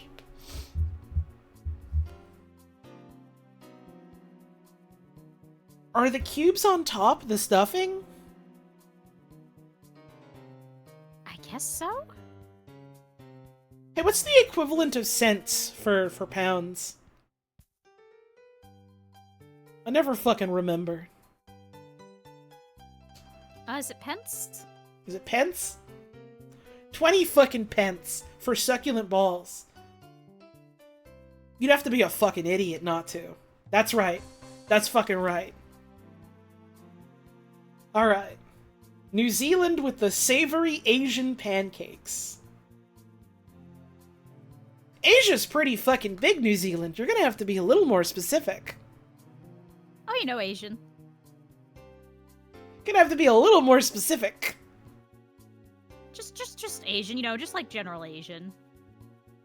It's Asian inspired. Alright, here's your savory Asian pancakes that we made for you. And it's Russian food.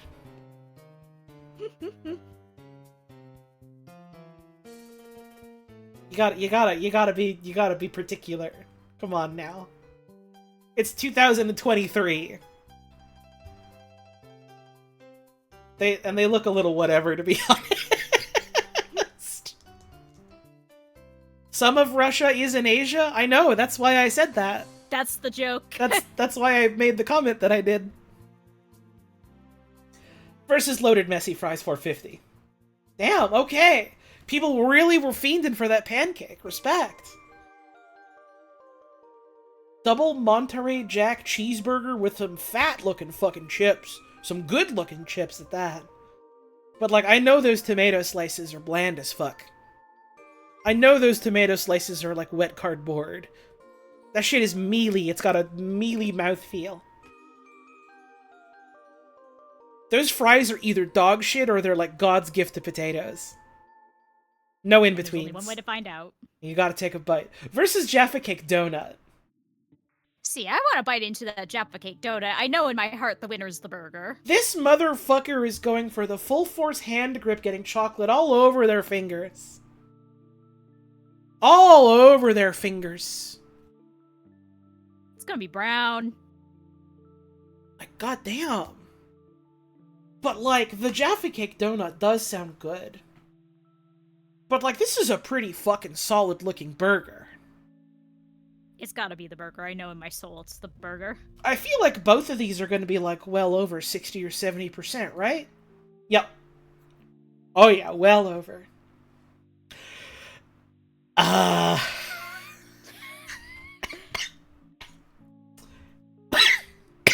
Cheeseburger.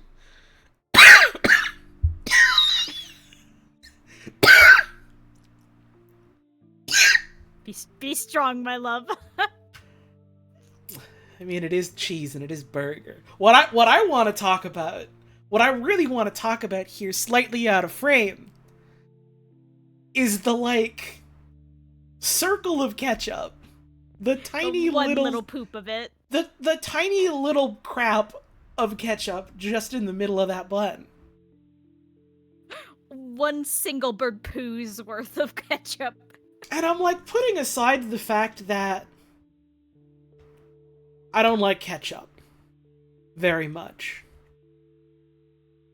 And, like, I get that this is probably like they gotta get it out fast to all the hungry customers at the sports game. That's just pathetic deployment. Versus some pretty fucking solid lemon and garlic chicken flatbread no price data. Yep, that's right. 12%! Easy. Yep.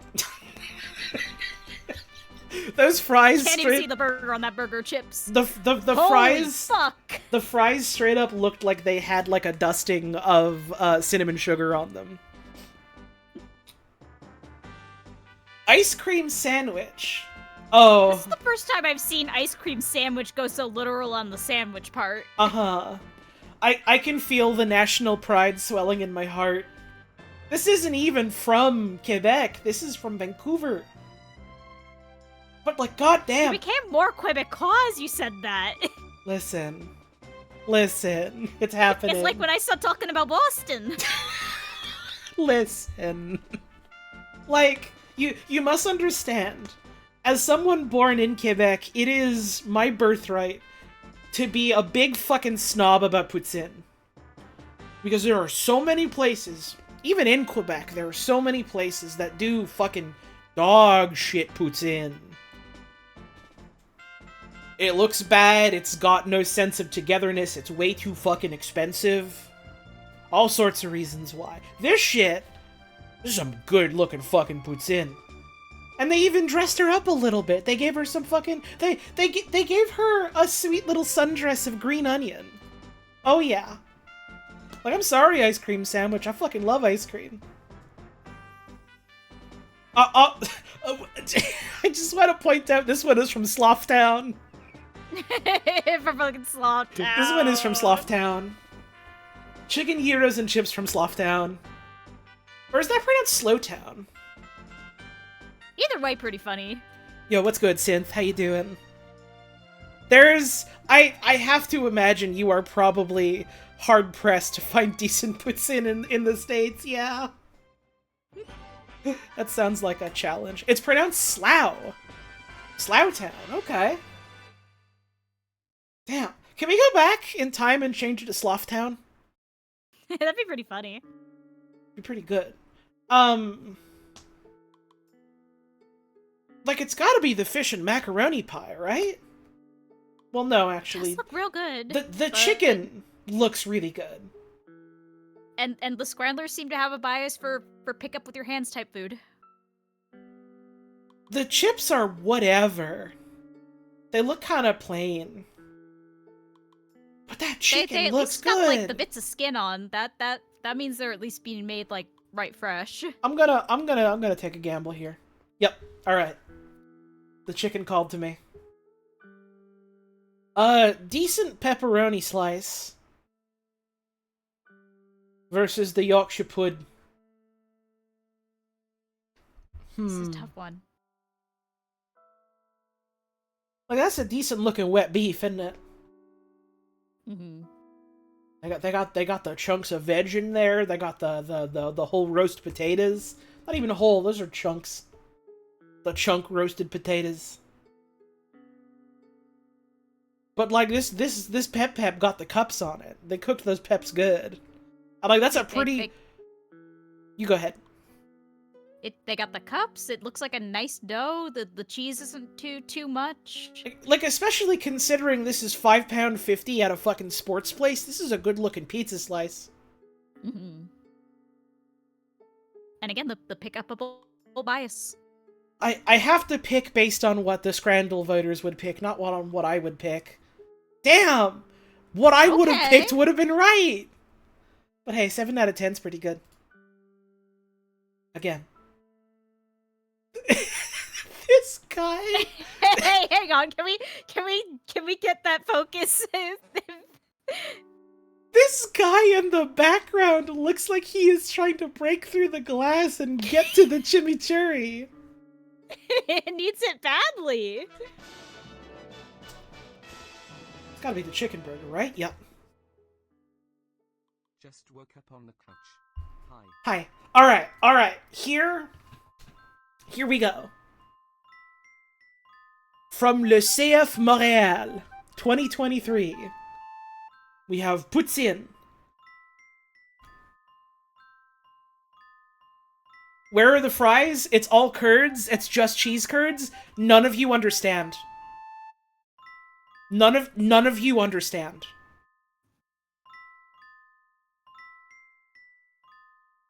The heat from the fries at the bottom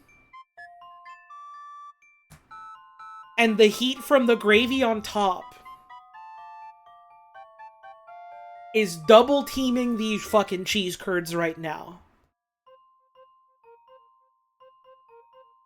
And yet they are still firm and bouncy in the middle.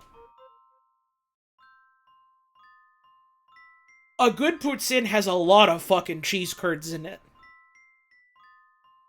A good poutine gotta have a lot of cheese curds in it. You need to be on, like, your last couple of bites, and you're like, oh my god, that was so much cheese. I don't think I could have another. And there's, like, 2 fries left with one really gnarly big, like, cheese curd broken into a couple of bits, and you're like, I'll have one more, and then that'll be it.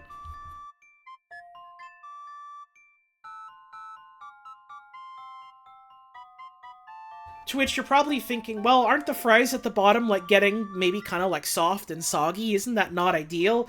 You want the softer fry for something like a poutine, considering it's gonna be just slathered in the gravy anyway. Hi, Val. Scrandle is kind of like, trying to defuse a mine. They're not too dissimilar. The things you do not understand about poutine could fill a book. Could fill a really big hole. Could fill a... that's a thing that I said, isn't it? I forgot. That's the thing that you said, yeah. That's the thing I said in the thing that I did. Fuck. It's the thing you said and you just did it. This is like a decent looking pie and mash. But like... None of you understand anything. None of you motherfuckers on Twitter.com understand a single thing. I'm coming for you. Now, the Chicago dog is fucking good. There's a little bit of whole pickle. Well, yeah, the Chicago dog, you run it through the garden. It's just an excessive amount of, like, veggie on there. That's the deal. That's the Chicago dog. I think someone showed me this exact picture before when I was talking about Chicago. I don't think this is a whole pickle. I think they just cut it in half and, like, flipped it over that way, so it looks like that. It's still quite a lot of pickle to dog, kind of. Correct. There's also just a whole pepper. They didn't chop it up. Yeah, that's what they do. you take your sport pepper out of the jar, you toss it in. You don't even chop it? You don't distribute it at all? No. I'm learning so much about a dog. It's like, okay, put it this way. You have a jar of, like, pickle slices, like long pickle slices for a sandwich, right? Not like the pickle chips. Yo, Ferris, thank you for the raid. I have to defuse the bomb. It's gonna go off soon. It's gonna go off really soon, and I'm worried. So, like, you know, like, you have, like, a jar of pickles, and you have, like, it's the long pickles, like the spears, right? Mm-hmm. You get one of those and you put it on a sandwich. You're not really chopping it up, unless you're, like, chopping it up for a sauce or some kind of mix. The humble sports pepper is much the same. I see. If you put a pickle in your mouth and take a selfie, it's called a pelfie. Okay. I'm learning a lot. Now, understand I am saying this as someone that is a confirmed enjoyer of the Chicago dog. This one's a little boring looking. the bread looks very whatever, and like this, they've got the uneven, pathetic slather of the mustard and the relish. I know that tomato sucks. They didn't even toast the bun even a little bit. As far as Chicago dog goes, this is a bit of a pathetic example of one. The Helsinki chicken burger. Yep, that's right. That's right. It's a good looking burger. Oh my god. Oh my god. Oh, good lord. I wish you could see my face. Oh my god. Wow. That... Teachers used to use this to beat the knuckles of children in the 40s when they were misbehaving.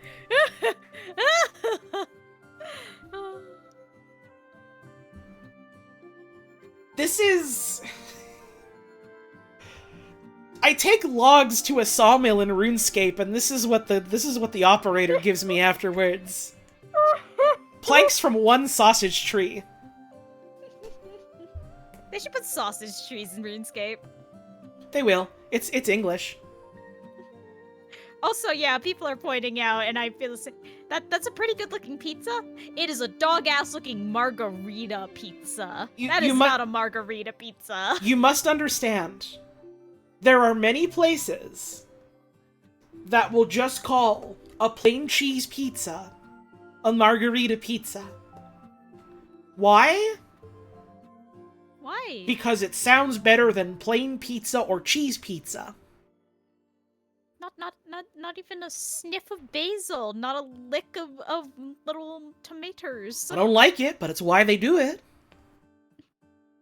Again, it's a good-looking cheese pizza. It is not a margarita pizza. Now here's the thing. Footlong sausage roll. 1, looks like it's cooked pretty fucking good. 2, is really fucking funny. It's so funny. 3 is cheaper than margarita pizza. 4 is sausage roll. It's you can't count out the sausage roll. That's right. That's fucking right. They're calling her the genius of defusing the bomb. Oh, 2 wet meals. That's some pretty fucking decent looking chicken curry. And like the pie and mash looks fine. The pie and mash looks fine. But damn, only 49%.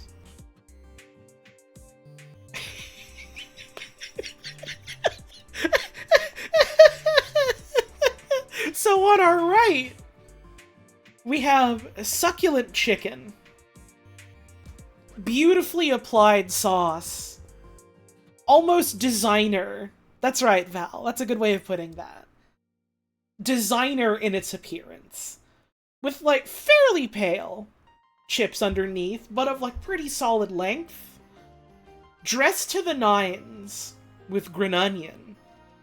For £7.50. And on our left, for £11.50, we got some heaps, and you gotta sauce that shit yourself. That's right. Damn, and even 60 on it, though. That's like a baby miracle to see. Alright. Double bacon beef burger versus rice beans, pork loin, fried egg, collard greens, and tomato for much cheaper than the £8 double bacon beef burger? I swear to God. If this on the left is not the winner, something is gonna happen. Something is gonna happen. I have to intervene. Something is going to... This is a... Hang on! Hang on! Hold up. No, hold up. No. Come on now.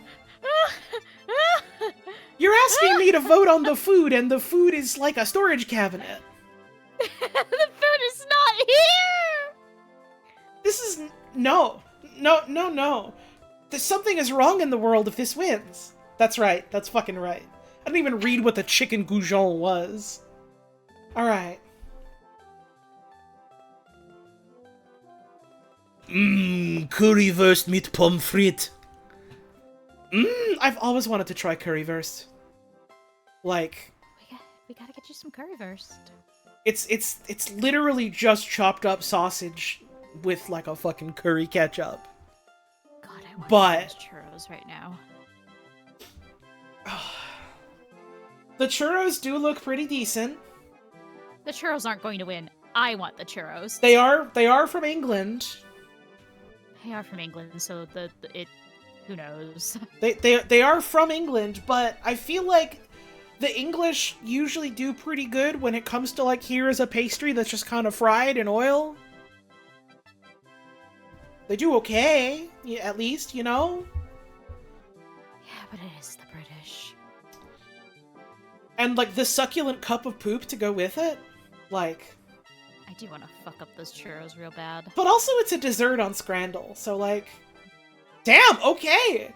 The rare Okay. churro victory! Respect! Chicken share box. Spikes! Spikes! What does Spikes do in Sonic Colors again? I think you can climb up walls like a big buzzsaw. Oh, thank you, hun. One bite of this and this shit got me climbing up walls. That's my did you like it? It's my... I made it, my joke. It's mine. Good job! The English have such a beautiful way of, like, naming food stuff. Chicken share box. Chicken share box is such a fun, playful name. We got a share box. It's chicken in a box and you can share it. Uh-huh. I'm going down to the Chippy and I'm getting a takeaway of chicken share box. Like, man. And like, that's some pretty decent looking crispy chicken bites, isn't it? And like, they're full of that fucking meat. That's a fat looking lump of meat. That's not even very much like batter on the outside. Mm-hmm. There's no filler in those babies. The roast potatoes look like some pretty damn fucking fine roast potatoes. But like, it's just roast potatoes. It's roast potatoes and it's a big drippy wet bowl. The scramblers don't seem to like the drippy wet. The beef gravy does look like it's got some nice shreds of meat in it, or either that or it's just like some spare potato chunk got away. Are we gonna address the wooden fork? What do you mean? That's a straight up cloven hoof. That's what that is. That's a stabbing implement. So it's gotta be the chicken share box, right? My god. Wow! Poor sweet chicken share box. We're learning a lot today. Dear sweet chicken share box, she didn't make it. That's so sad. How we mourn her. I want you to know, I have been obsessed with the picture on the right for like the past 2 days. I feel lightheaded. Seeing her right now on my Scrandle, I feel like I've just met a celebrity. Oh my god, she's sandwiched with a pint 980. It's wonderful to meet you. 30 pence for the fucking chocolate cake. Like, you have got to be fucking my asshole right now. Oh my god, that bratwurst. That's a really funny looking bratwurst. That's a gnarly fucking looking bratwurst, but it's a good looking bratwurst. They got a really nicely poured beer. You've got the sauces. You've got some nice crusty bread roll there. Sliced up. But here's the thing. That fish and chips looks fucking solid. and they have a curry sauce with it, and they have Good fried with fish and halloumi. chips? This is hard. This It's is a hard. one. The fish and chips is fucking stacked, but the bratwurst is £1.40. Like, the Slowtown fish and chips goes fucking crazy, I'm sure. But £1.40 for a succulent beer and an enormous sausage and some real nice bread and mustard. Holy fuck.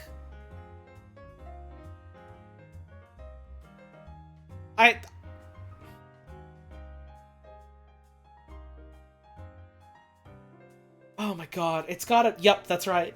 Barely, just barely winning out. Chinese chicken wraps from Scotland. Another pie mash and gravy. As far as pie mash and gravies that we've seen, this one's looking a little under the weather, but like that's a lot of mash. A big hunk of potato's good. It is a downright continent's worth of mash. Chicken wraps look fine. But I feel like the mash wins. Yep. Yeah, I thought that, like, the Chinese chicken was gonna have... Help My me. meal. Help me. Oh my god. It doesn't matter what I was saying before, it's gone. The thought has been expunged. This pie is Lowercase escaping. pie. Pie. What kind of pie? Don't matter. Alright, Arizona Cardinals 2024, Philly cheesesteak for £10 versus... Pie.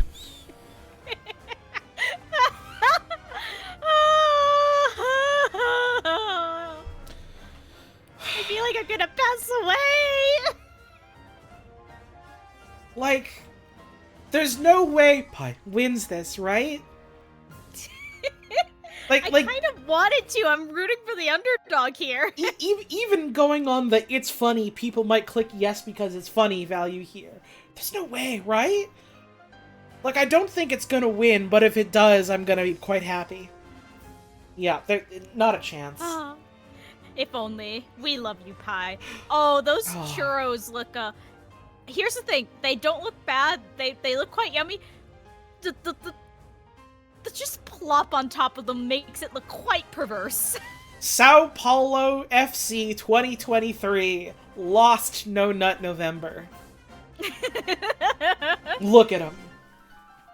And I was so fixated on how perverse the churros look that it took me a minute to look at this fucking competitor. Oh, I haven't even parsed it. No, I haven't even parsed it. Alright, here's the thing. Here's the thing. In defense of bread with butter, onion, and paprika. Yeah, that shit's pretty good. I fuck with it. However,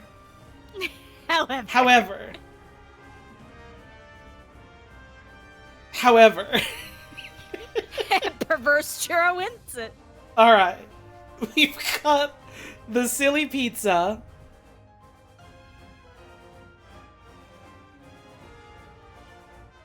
Yeah, Brazilian sports food seems like it's pretty fucking solid, doesn't it?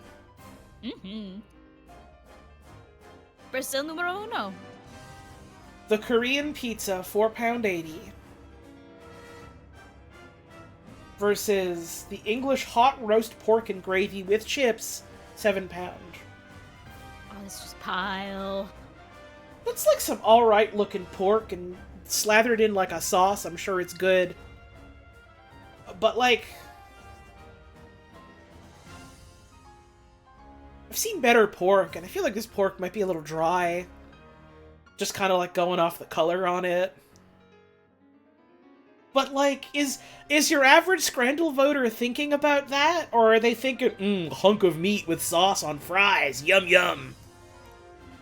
I'm going with the pizza. I'm trusting my gut. That's right. That's right. I'm a genius.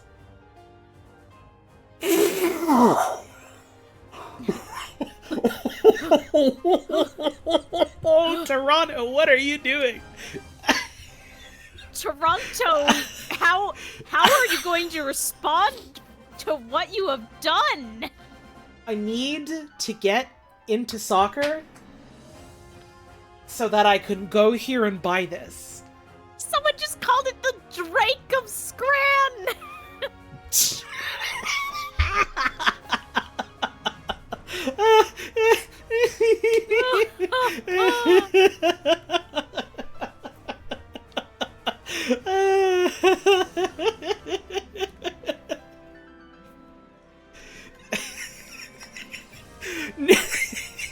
New bars from Soccer Drake just dropped. How I always lose you in these fries.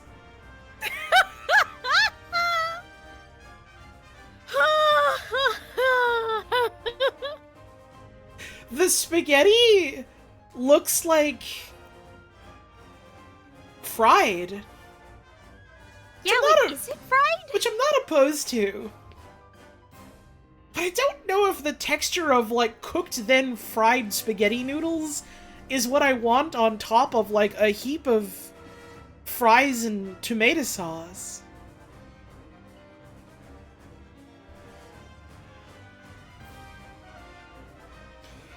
It only just clicked to me right now that the fucking Velcana fight theme has been playing for a while.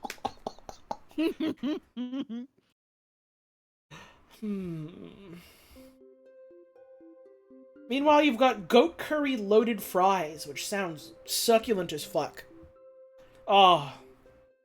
You get a nice stewed goat? Holy shit. Oh. Heaven. And they got the bits of green onion on there? And it's on fries? But what do I think that average scrandle voter is going to think? Your average scran voter.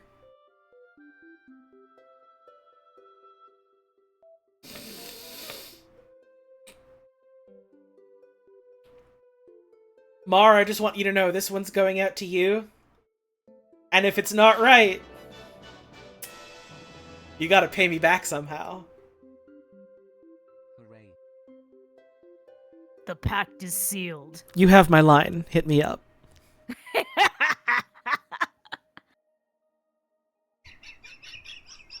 Now hang on, this one is called straight up Roxburger. That's Roxburger. Fred Flintstone makes this every night. They just slapped a straight up hash brown onto it. Fred Flintstone makes this every night. When y'all are in town, I will give you spaghetti and fries. Works for me. The pact is sealed. I just got free fucking spaghetti and fries. Let's go. I do gotta get up to Toronto. I want to see my friends. I do. I really... It's... Of all the places I could travel to, Toronto, honestly, probably one of the easier ones. I can just take a fucking train there. It's just a matter of, like, figuring out time with for you. it. Yeah.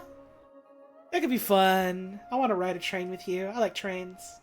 I like trains. Alright, so we got from Finland.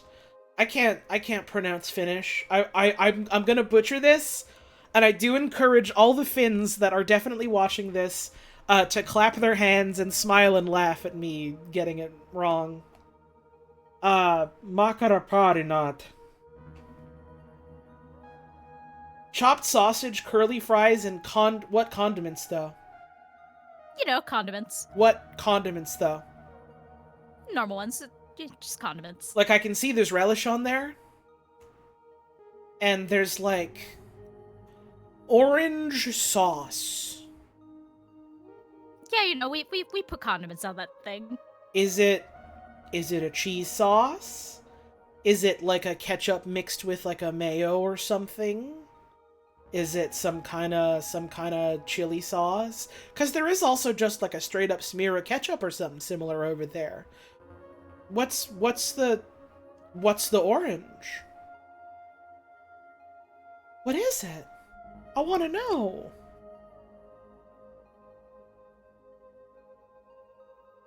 Versus Roxburger, beef patty, bacon, 2 hash browns, cheese, and an egg. The patty looks looks a little bit sad too, I gotta admit. It's a pathetic looking burger. It's a pathetic looking burger. I have to say.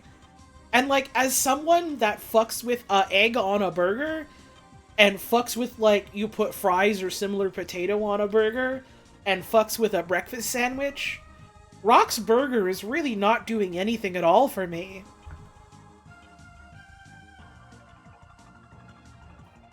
But like, it's a pretty nice looking egg, considering this was like cooked up at a fucking sports place. Like, it's a good foundation, it's a good idea.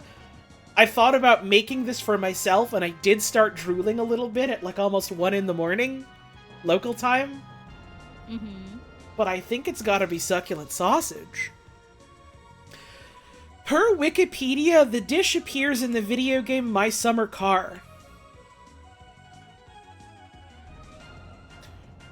Should I stream that?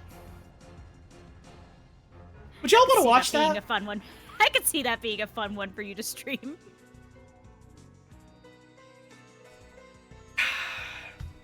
I have been curious. I've watched a lot of other friends play it.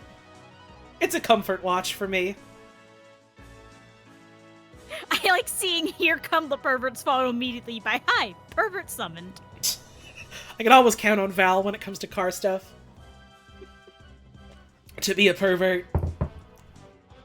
Now, am I allowed to draw you a hot mechanic car talk spray if you play this? Hun, it's almost 1 in the morning. I can't be stomping around and howling real loud. What the fuck is a golden Kappa train? That happened to Mark too, what the fuck? Oh yeah, it did. Who is the golden Kappa? So it's the Kappa emoticon, but it's gold. Okay, well, Why? if you wanna make that happen, sure, but you could also like tip directly to me so that I can like have that in my bank account right away.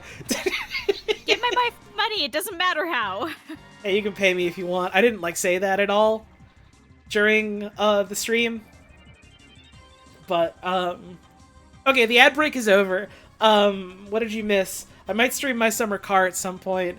My wife wants to make sexy art of me drawn as a mechanic. The Golden Kappa train appeared, and you can pay me money if you want, if you enjoyed the stream, and if you've enjoyed previous streams, and if you're enjoying future streams. It's not, you don't gotta, but it's appreciated. It sounds like the public transit strikes that were happening in Montreal, like, just ended recently. So, like, I'm able to go out in town again and buy myself a sandwich. Give my wife sandwich money. There are good sandwiches nearby. Anyways, I think it's gotta be the sausages, right? That's right. Always count on sausage. So, never mind. Do not count on sausage. That's right. Immediate!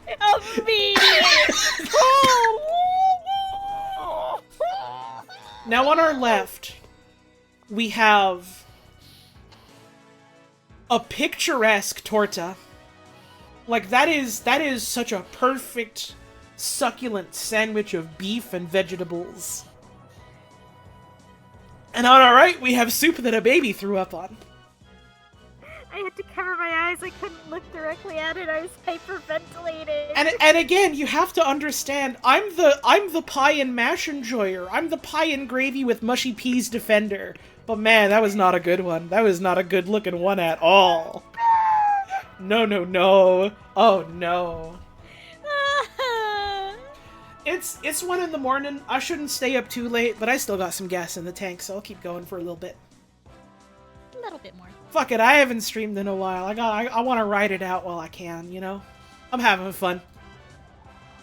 I hope y'all are having fun watching too. She is literally having fun. I do really, really like Murabuto in chat calling that swamp in a box. Yes! That's where Shrek lives!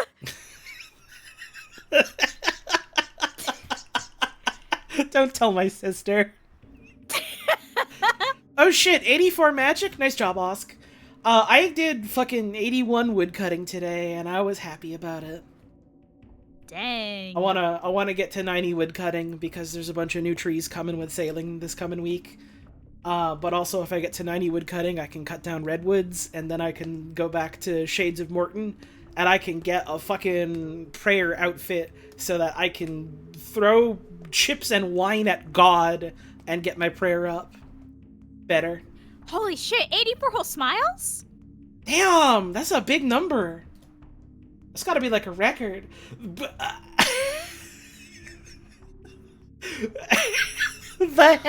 Hexclad sponsored hot dog versus 2 slices of... Come on. Only 56 on that pizza? Damn. Oh, we're getting some dire hot dogs this round. The developers of Scrandle are watching the stream right now. They heard that comment I made about sausages, and they're making me eat my words. They should be making you eat a delicious sausage roll. What, in the morning? Yeah, I Maybe. guess that's a little late. You might get heartburn. I might do it anyway, so... Hang on, this is called chicken parmo loaded chips. Chicken parmo. Chicken parmo? That's so cute! Wait! 5%. Only 5%! Alright. Sweet chili lime shredded chicken flatbread, 10 pound, goddamn. Versus unmelted cheese barbecue pulled pork. It's quite sad looking. Like, come on. 47 is impressive. Oh boy.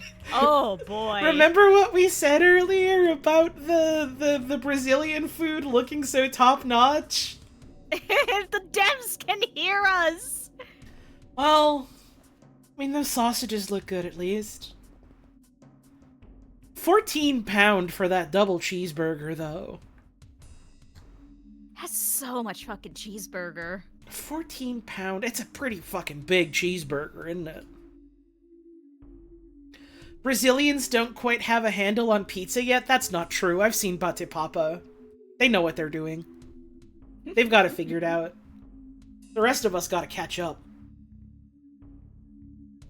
Tantuni kebab sounds good as fuck. Free to first 100 Now hang on. But what about the other customers? What are they paying? Not free. Versus barbecue chicken loaded fries. Like, that's some pretty good looking fries. I suppose it's just it's in my blood.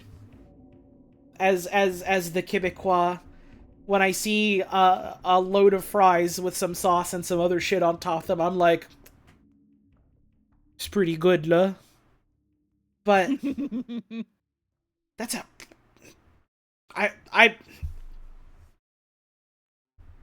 kebab though, like, you tell me you got like a fucking kebab, or you got like a doner, or you got like a wrap of some sort like this, I'm set. I'm on board. I'm already there. Oh, I want some fucking shawarma now. God. You haven't. You've been really nice and good. I have been nice. You've been nice and good and cute. It barely won. Oh, pork belly. Hang on. I have to pull up a specific picture so I can quote it exactly. Where the fuck is it? Yeah! I'm slapping my big belly to this one! I'm thinking about a YouTube comment that some of my friends keep posting a picture of. Hang on. Let me get... Yup. Yeah. That's how it feels. That person's real as fuck, I gotta admit. Oh, yeah. Like, they're right. That truly is how it feels. It's the fucking yeah at the start that really gets me. Literally, Mar, the first time I saw this, I did in fact hear it in your Phil voice. Like your Oh, impact. Mara, I don't think I said you've been killing it through the whole dub, by the way. Shouts out. I'm hoping sometime this week, maybe like tomorrow or Tuesday or something. If I've got the energy for it, I want to do some more fan dub commentary stuff. Yay! Before the finale drops on Wednesday, because Wednesday is sailing in RuneScape, and then also like I'm hanging out with a friend for a bit for like a party. And then Thursday is, well, Thursday, if I can get my Switch 2 working, is Kirby. And if not, well, I got tabletop in the evening, so... I will help. I guess maybe on Friday I could also do a commentary stream if I'm not, like, deeply permanently sucked into the Kirby Air Ride world. Uh-oh. Hello? Honey, if you can still hear me, give me a second. My headphones have died. Okay, I love you. She can't hear me, but I love her, and she's the light of my life, and I'd do anything for her, and I want to spend the rest of my life with her. And she means the world to me, and she's so smart, and it's so cool to have someone so clever and so funny and so gentle in my life. Are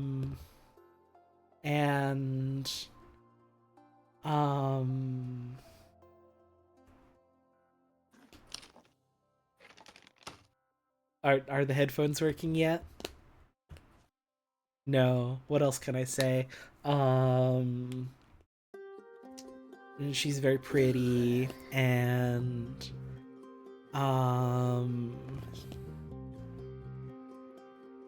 and she always has interesting things to say about what she's doing and things that we're doing together, and she does have the beautiful build of a Tonka truck, that's true. Would you be the tall, skinny grunt to her short and stout grunt? I am not skinny. No. I am, in fact, here for fat women. Slapping my big belly to this one. Hi, hun. I didn't say anything about you. Oh, okay. Yay. I'm like, this is a fine-looking breakfast muffin, but pork belly. What? No way. No way. You're off your fucking rocker for that one. Hey, what the fuck is that on the right? Hold up, I gotta pin a generational important message. Because it's true. Sorry, man. Welcome to my stream. We're fat here.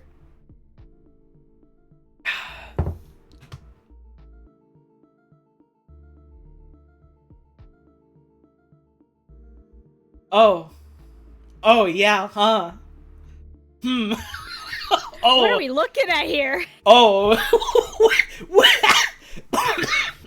Oh.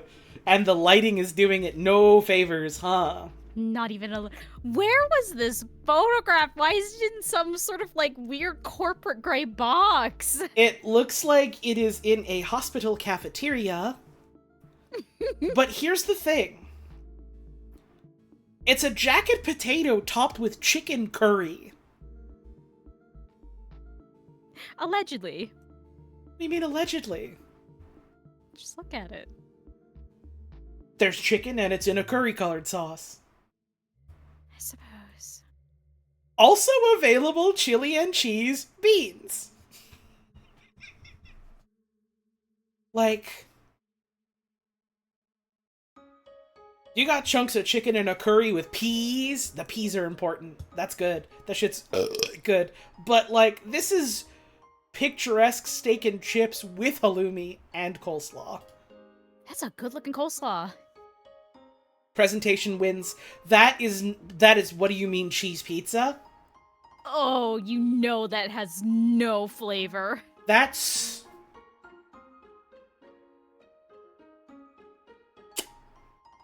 That thing tastes like raw flour. What?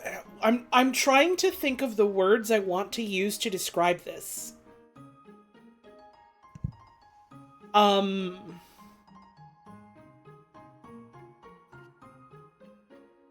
This is the compost bin when you realize you really need to take it outside.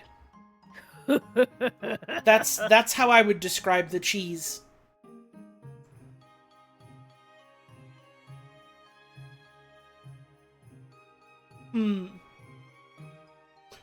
Chili cheese chips. Yep.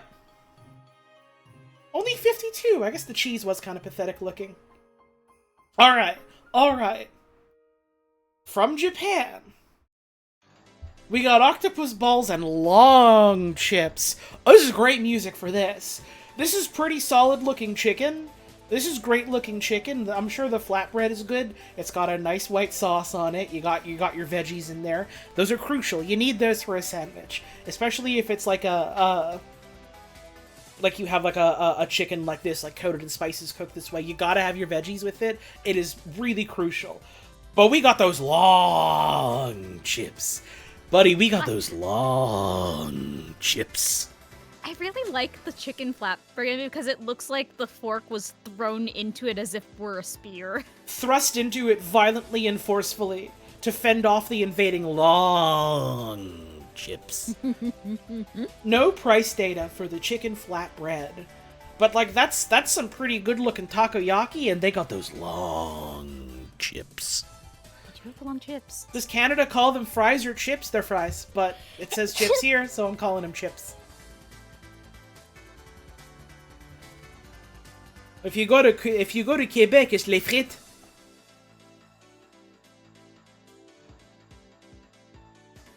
Je vais prendre un hot dog, un double cheese, puis les frites.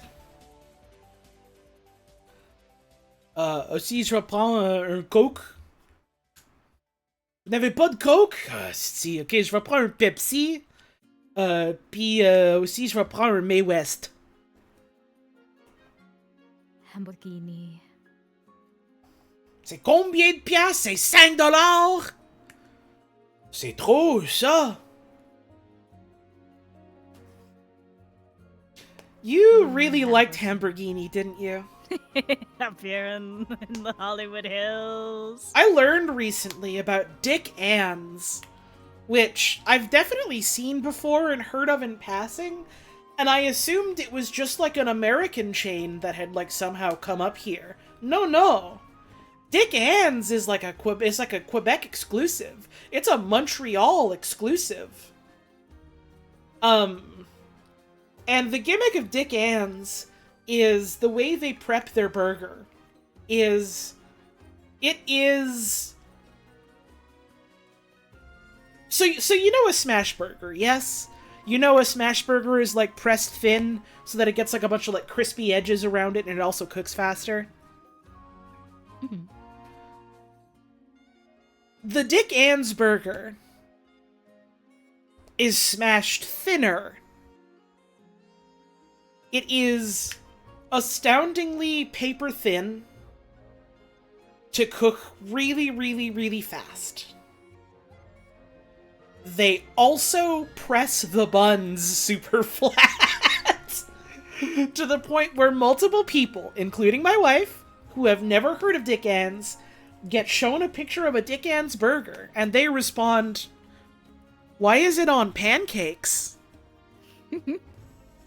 See, I didn't say, "Why is it on pancakes?" I said in all caps, delighted, "Pancakes!"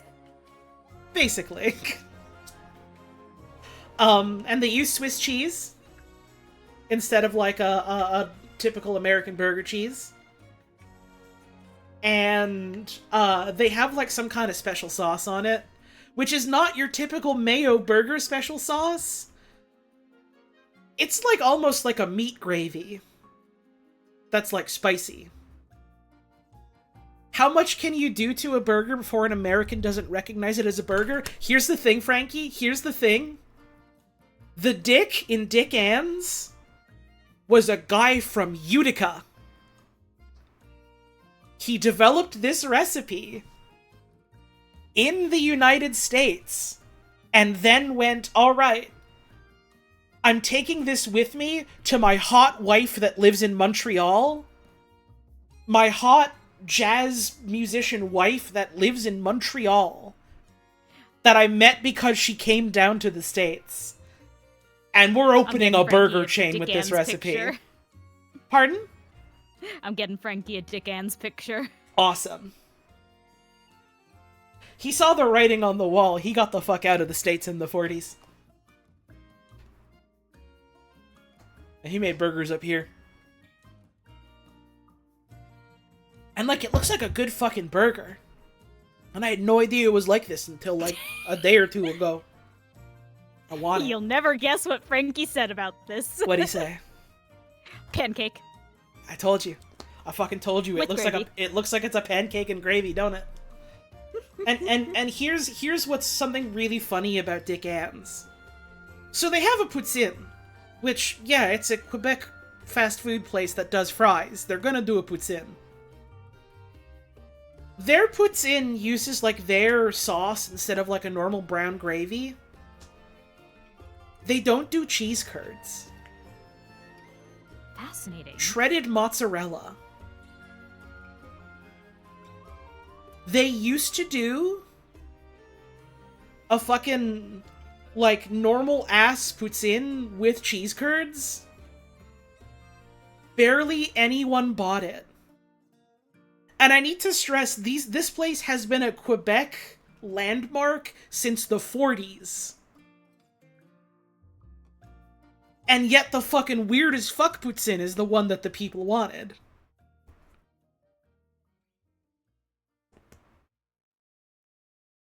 Strange and beautiful things are learned every day. I kinda wanna try it.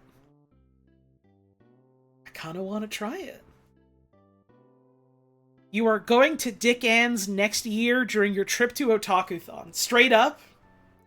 Hit me up. You tell me the fucking day you're going to Dick Ann's and I'm going with you. I will buy that for you. I will buy you that fucking burger. Fuck it. I kinda want to try it myself soon. Anyways, I'm pretty sure the chicken flatbread wins. Yep. Even though they got those long chips. Even though they got the long chips. Come on now. 9 out of 10, not bad. Hey, not bad at all.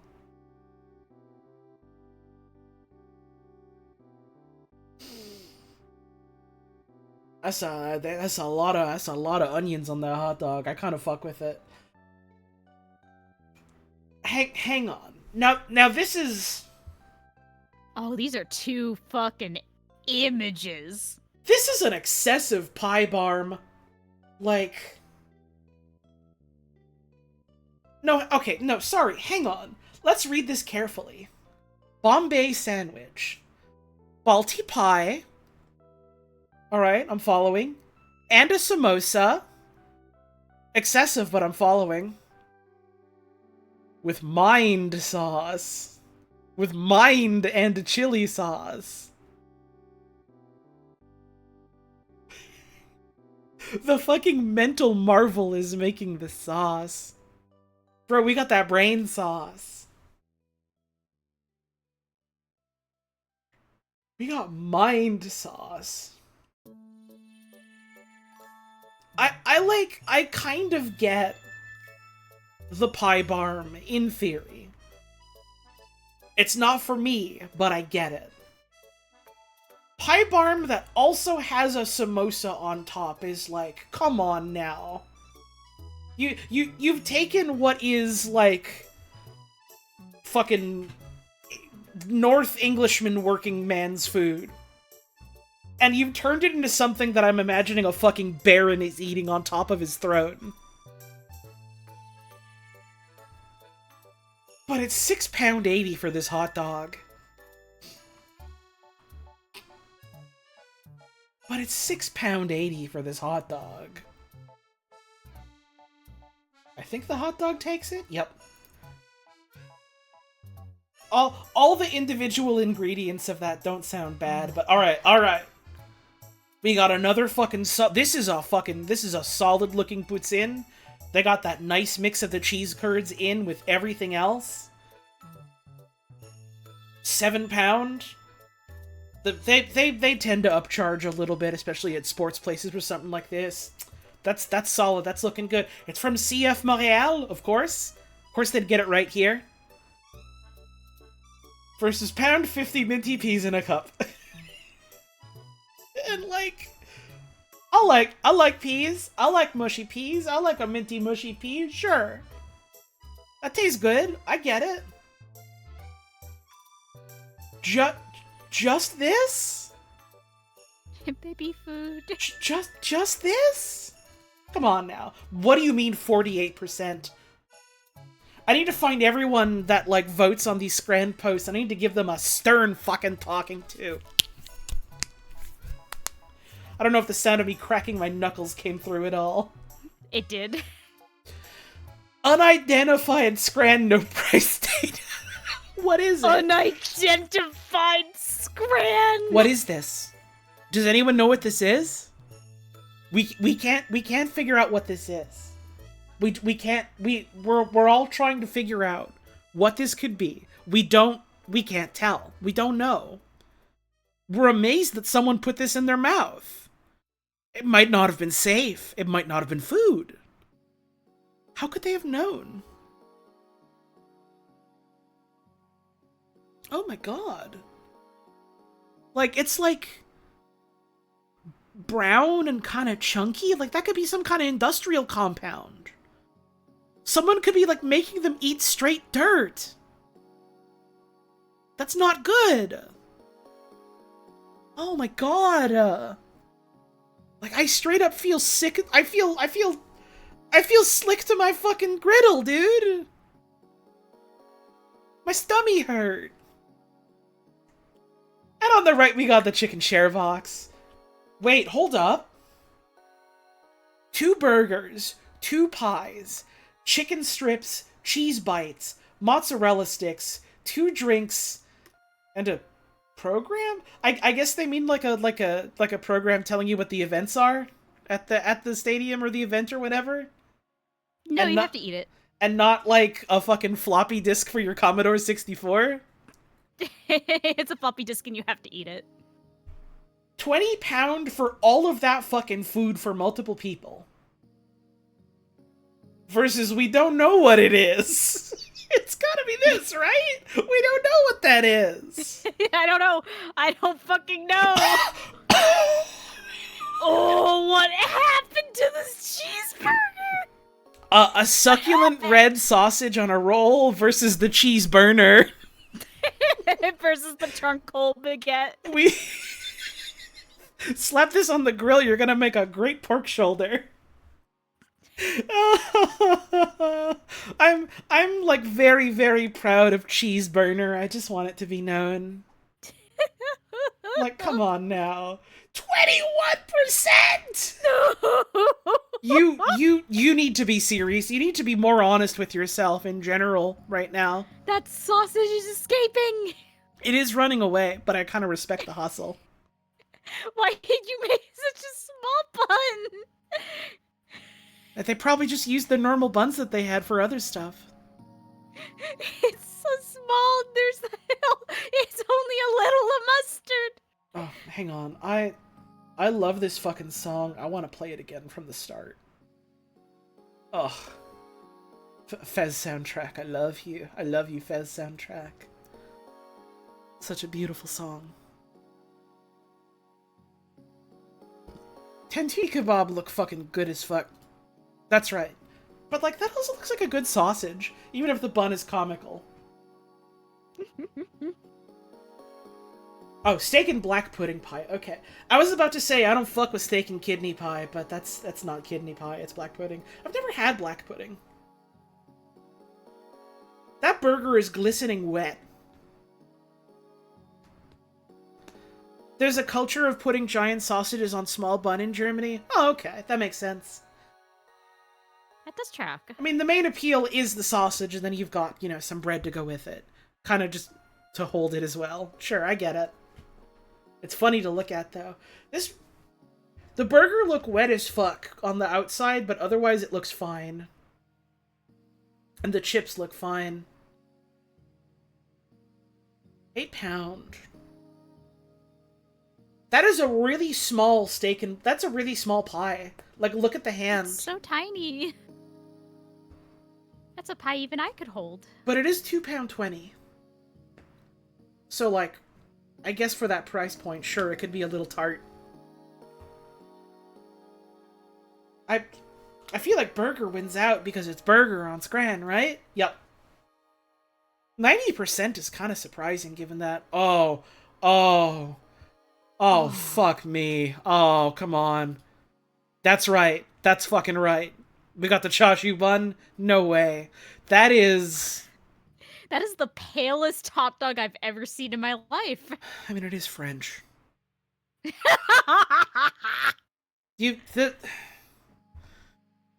The French love a pallid boiled meat, don't they? Yup. I looked over at chat, and the first thing I see is milk dog. Yup.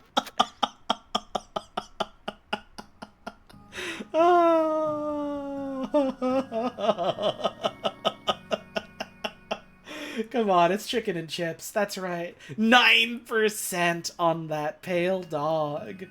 Come on, it's chicken and chips. We've been through this. Okay. This is for all the marbles. If I get this last one, I get 10 out of 10.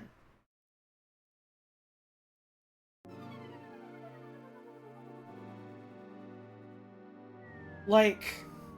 This is a tough one, though. This is like a pretty decent looking chicken curry. And like they even got some herbs on it. That's some pretty decent looking basmati, yeah. But and also it's in England where like they pop a fucking stiffy for a butter chicken there. I guess it's also like that in the States too, huh?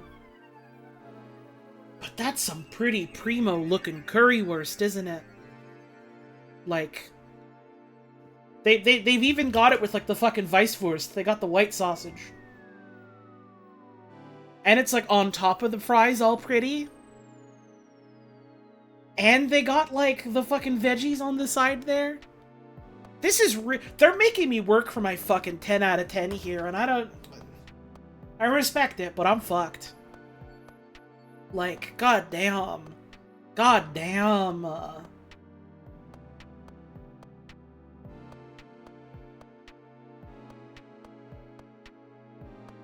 I think just in terms of, like,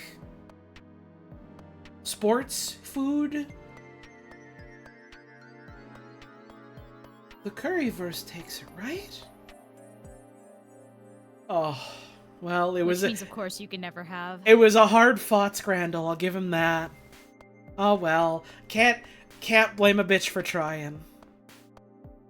You had pork belly bao like that recently, and the pork was cooked so transcendentally perfect, with generous pickled veg and wonderfully soft buns.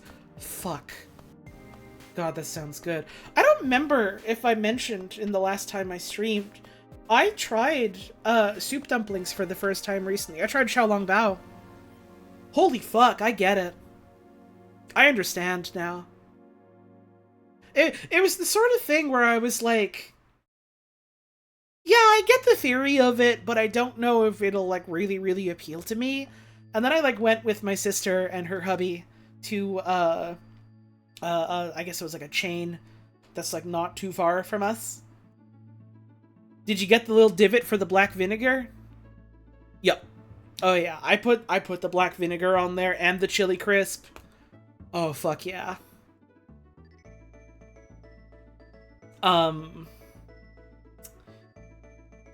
There was, like, two pork ones we had that were, like, really good, but, there was one we had that was, I think it was lamb and coriander. Holy shit. One of the best fucking foods I've ever had. Damn, I'm like thinking about it right now. It's 1:30 in the morning on a Monday morning, and I'm like starving thinking about it. Holy shit. And I had a big dinner too. I had a big brunch, and then I had a big dinner because I was hungry because no lunch.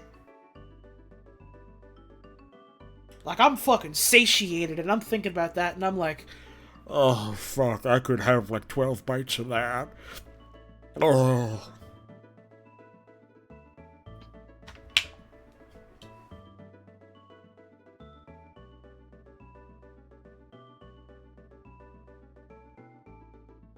Do you want to guess a video game? Sure. Alright. Type of video game to begin. Give me a video game, hun. RuneScape. RuneScape or old school? You know it's old school RuneScape, baby! Alright. So, it came out later than 2013. It's on one or more of these platforms. It's an RPG or an adventure game. Okay. It's fantasy and or sandbox and or open world, but not all three. But not all three. It's multiplayer or an MMO. Which I think means that it's just multiplayer and not an MMO. Right? I guess we'll find out! Isometric / bird view. It's only giving one perspective, but it's saying it's partly correct. Wrong franchise and saga. Okay, so it's not other RuneScape. What's a fantasy game that came out later than that? Forspoken. That's not multiplayer. What's a multiplayer fantasy game that came out later than that?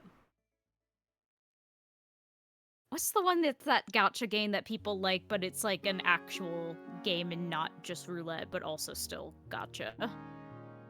Genshin?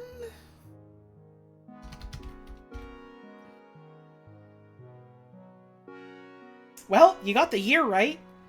Okay. And the game modes right. And the themes are partly right. Again, it's got one of these third person-ish. Alright. We need something from 2020. What's a top-down third-person fantasy open world game from 2020? What fucking games came out in 20... You might be surprised to hear this, but that year is a bit of a blur for me mentally. I was gonna say fucking Hades, but Hades didn't have any co-op, right? No, it super didn't.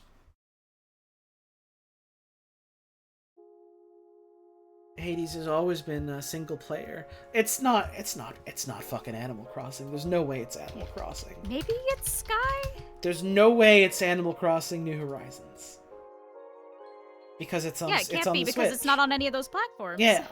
But people kept saying it, so there you go. Yeah. Maybe Now you it's are Sky sated. Children of Light. Was that from That's a 2020? multiplayer one. Sky Children of the Light. No, that's 2019. Ah. Dang.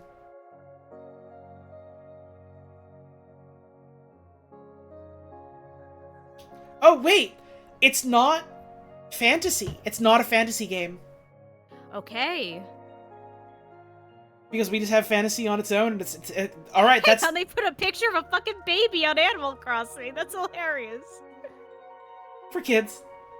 Fuck you, baby game. Alright, so it's an open world, possibly action game from 2020 that had single player, multiplayer, and co-op.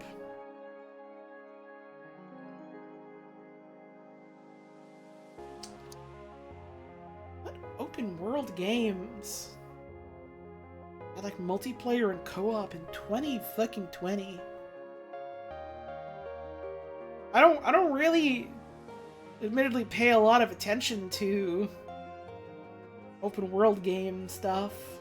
Yeah, and it was like specifically like a computers and phones game, not consoles. And not as on the near as I can Switch. tell. At the very least, not on the Switch.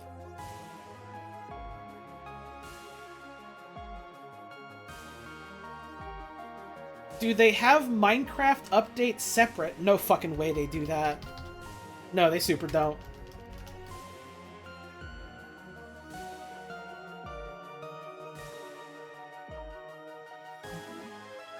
What the fuck came out in 2020?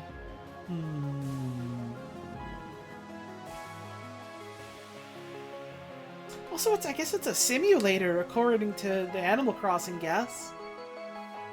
Or at least it's like a simulator. Like a dragon. Yakuza like a simulator. Oh my god, his penis is like a simulator!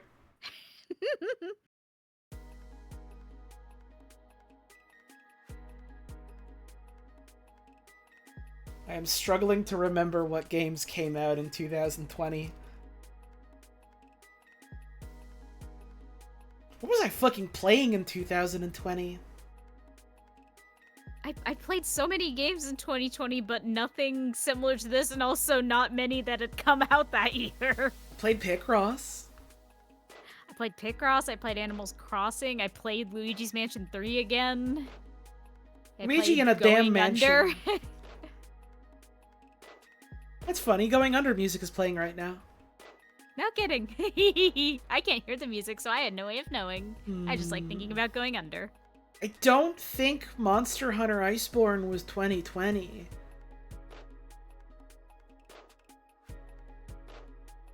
Can you say what you think it might be? Other people are guessing. Go ahead.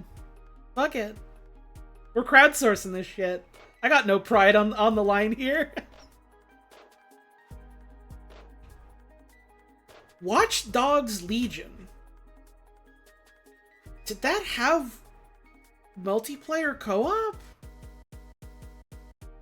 And was that 2020? Are you absolutely sure that was 2020? Could it be Phasmophobia? That was around that time, wasn't it? Cause like that's a funny fucking guess. I kind of want to go with it. We are none to lose. Watch Dogs Legion. Not right, but we have all the platforms. It was on everything but Switch.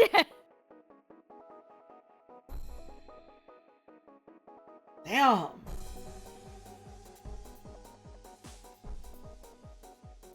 We could get a one-time clue. Fuck it. Oh, it'll use up a life. Okay. No.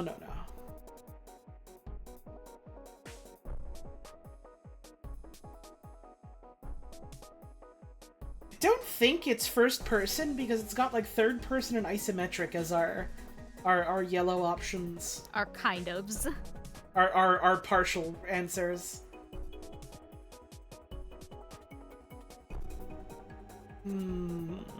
The release year also includes early access year, so that's also maybe something to keep in mind. Yeah. I don't think Risk of Rain 2 came out in 2020, did it? I don't think that was the year it came out early access.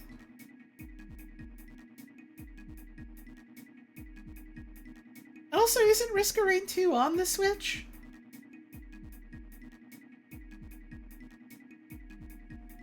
Or am I wrong in that?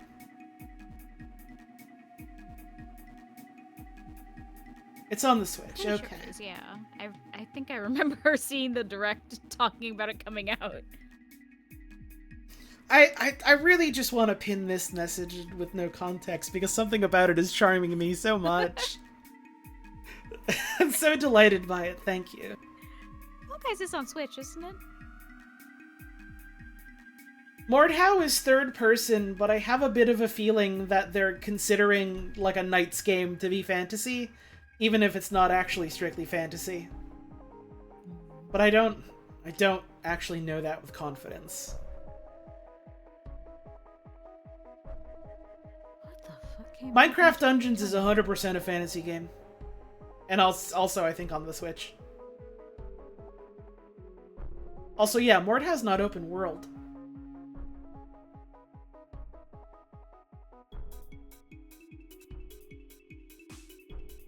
Also, wait. Okay, it's not a sandbox game. Because New Horizons, none of these were right, and one of them is sandbox. Which means it is open world here. I think the only consistent one is open world. Yeah, because it's not fantasy, it's not sandbox, so open world has to be part of it. None of the Muso games are open world. That I know of.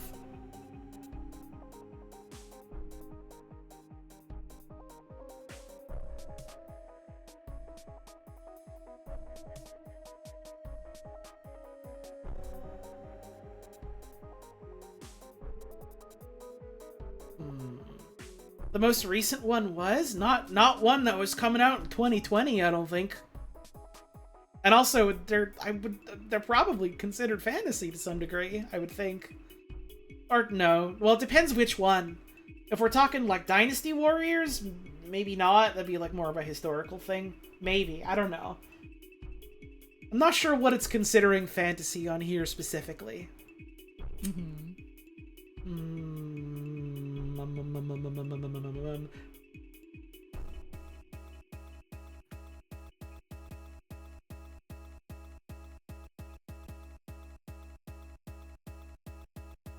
Wizard with beard is fantasy? That's true. That is true. Gandalf Big Naturals is fantasy. What's so natural about him? His beautiful smile. The warmth of his heart and how easily generosity comes to him. Exactly. His breasts. Also his breasts. Am I allowed to look at like a list of games that came out in 2020? Because I thought you were about to ask if you were allowed to look at breasts. Well, am I also allowed to do that? You're an adult. You can make your own decisions. Okay, I'm gonna look at the video games first and then breasts. Sounds like a plan, boss. Maybe we save that second one for when we're off stream. Okay. I love you. I love you too. Sorry, I'm getting distracted because Wikipedia's because of featured breasts? article today is no, it's not breasts. It's a giant species of amphibopod that lives in the deep sea called Alicella gigantea. That's cool.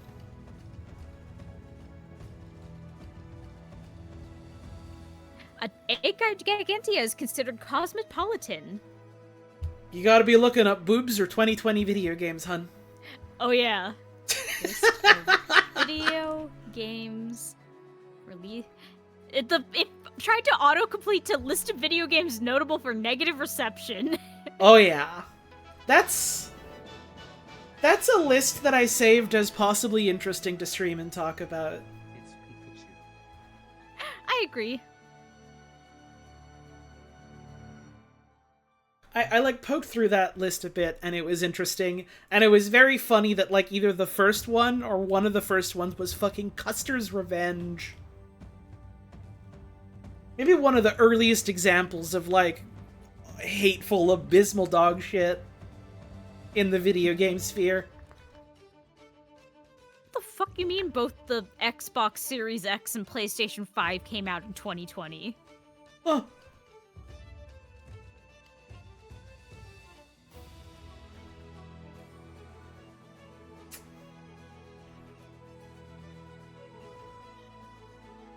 It's not Cyberpunk, because Cyberpunk don't got co-op or multiplayer.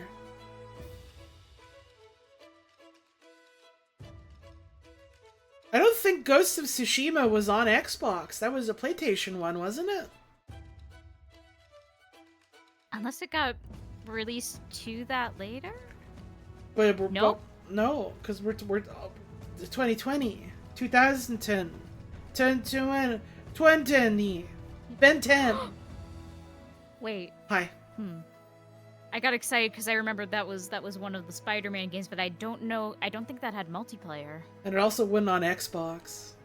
No, it wasn't. That famously Sony. They weren't releasing Ben 10 games in 2020, I can tell you that with confidence. fuck it. Why don't we take the hint and see what that does for us? Show the clue. Genres. RPG, simulator, strategy, tactical, Okay. adventure. Okay.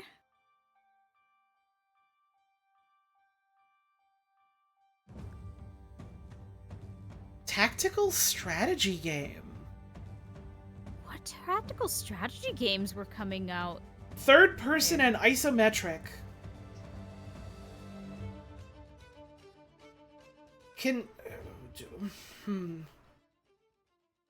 Was Wasteland 3 in 2020? Can you verify that, hun?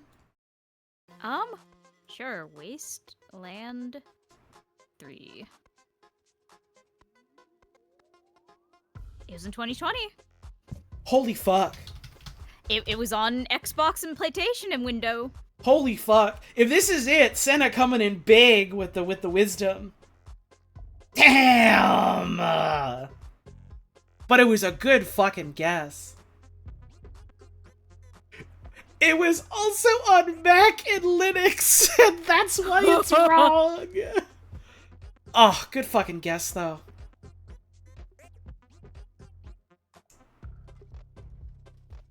Was Tom Clancy The Division, was that out in 2020?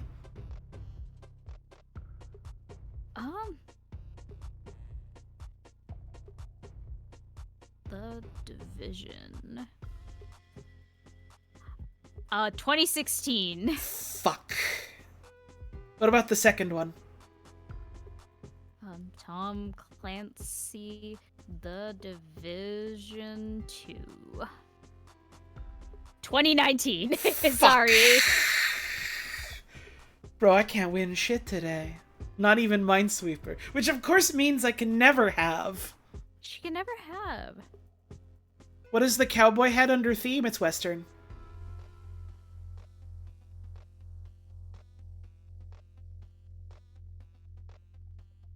Crusader Kings 3. Was that 2020?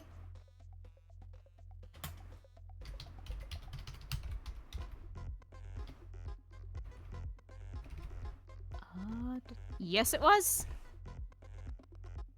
That shit was on Linux and Mac. Yeah. Call of Duty Black Ops Cold War was 2020. Was that a tactical strategy game? Probably not. I think no. I'm just looking at list of video games released between January 1st and December 31st in 2020. Control F, Command and Conquer. Nope. No. I forgot Bug Snacks was in 2020, even though they were just posting about the 5th anniversary. Not applicable here, but I did forget. Now hold up.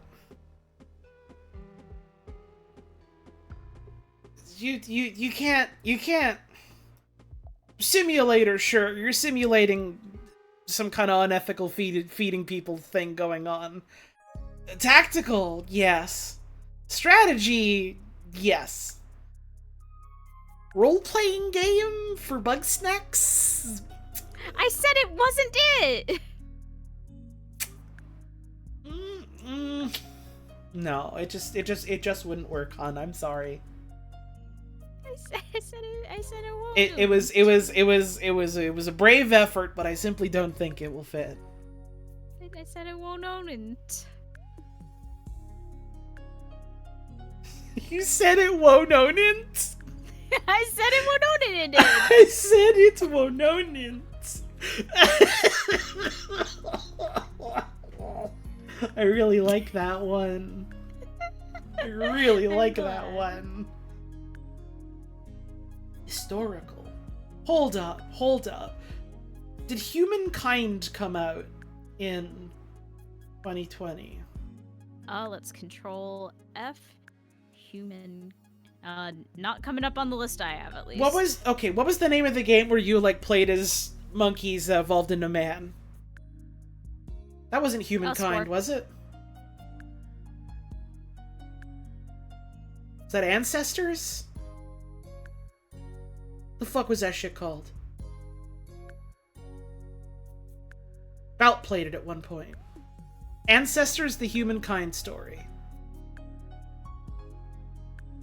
Did Ancestors come out in 2020?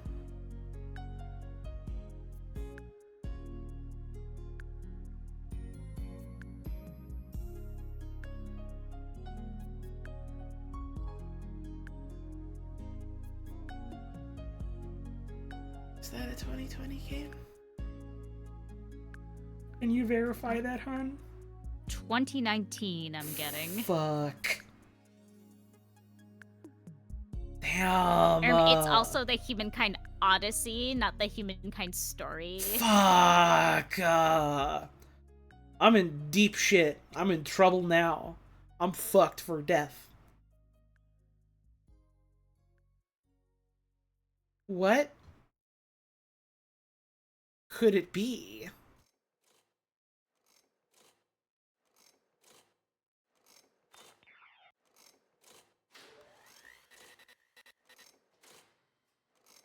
What's the game where you can marry your kids off to form alliances and shit? Fire Emblem Fates.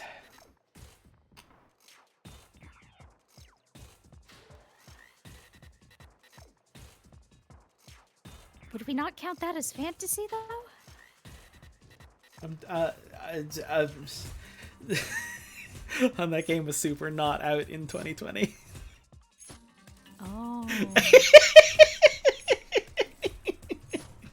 That game was getting discoursed on Tumblr when I was like in high school or early college. I think.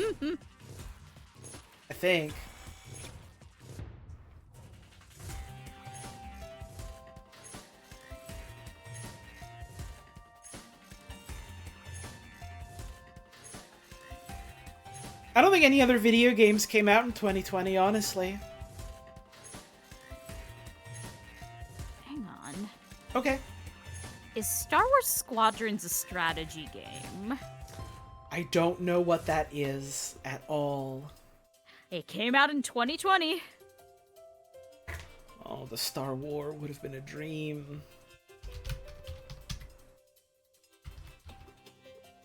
You know what? Fuck it. It's a flight sim. Simulator. Tactical strategy adventure role-playing game. It could be science fiction. Science fiction could be one of our themes. No. Ah. It was on Windows Mixed Reality and PlayStation VR and Steam VR and Oculus It was on too many Rift. items. All right. Last guess. Oh my god.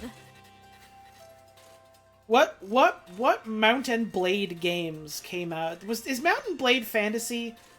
Doc, I trust you when it comes to Mount and Blade. Would you by Game Duel's rules consider Mount and Blade fantasy?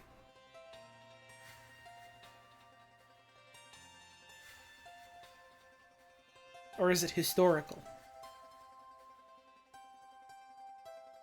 Okay, which Mount and Blade game takes place in fantasy? It is not actually Europe and Northern Africa. Alright, I trust.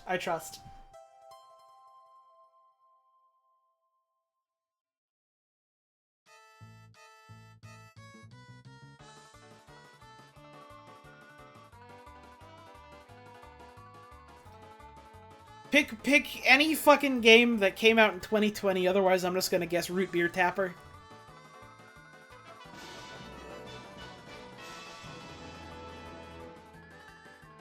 Is Grounded a fucking strategy game?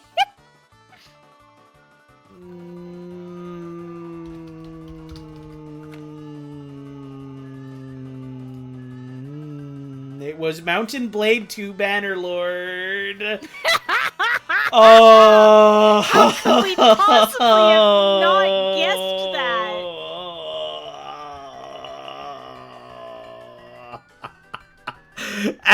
After going, there's no way it could be a Mountain Blade game. Alright, let's move on. Oh. Well, I learned a lot of games that came out in 2020 today. There was a Leisure Suit Larry game that came out in 2020. Why? God only knows. They consider it historical because you're like knights fighting, but you're not casting spells. I also agree that that's a little dipshit-ish of them to do. But I guess that's kind of how genre definition goes. They have an entire setting for turning off, like, action and adventure as, like, things that you can get because those are so vague and nebulous. There were 2 different Walking Dead games that came out in 2020. One of them was a VR game, right? Yeah. Yep. Oh, fuck me. I think- Sorry, I'm still looking through this list, and what just came up was game number 101 on this fucking IMDb list. Yandere Simulator Demo. Demo is doing a lot of heavy lifting there. Look forward to the full release of that game in 2094. It's coming soon. You're gonna. That's the year Spirit Fair came out. What? That's the year Spirit Fair came out. Oh, I thought you said Spirit Bear, and I was like, what the hell is Spirit Bear? Oh my god. Hey, honey. Hi. Remember earlier you were saying, like, I refuse to believe that Sorry, that I have to year- interrupt you now. I'm looking at the fashion channel that we have, and the thing that you said, oh, I have to put this in here and post this for you to look at later. Yeah? Now, honey. Yeah? This is a picture of Samus Aran. Please? This is a picture of Samus Aran in power armor. Pretty please? Where do you buy this? Internet. For how much? Dollars. How many dollars, hun? Some of them. I'm gonna hazard a guess and say a lot of them. Depends. What does it depend on, hun? The dollars amount. And What's where. the amount? Some. Uh-huh. Uh-huh. Where do I get it? Internet. Where? On it. Where? Website. Which website, hun? Some of them. You have to be more specific, or this isn't gonna work. Anyway, there was in fact a Ben 10 game that came out in the year of our Lord 2020. Fuck off. Ben 10 Power Trip. You are lying to me. You are actively telling me a fib. I would never.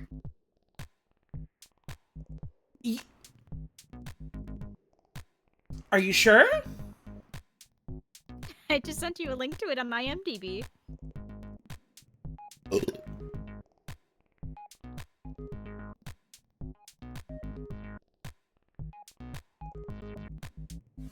Evil Hex has cursed Europe and only Ben 10 can stop him. What fucking consoles was this released on?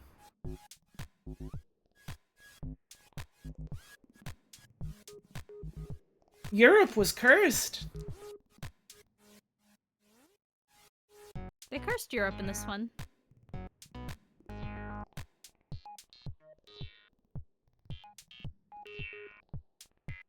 This is for the reboot that has nothing to do with the original continuity. There was a reboot? A recent one? Yep. Yeah, I'm slapping my cursed Europe to this one.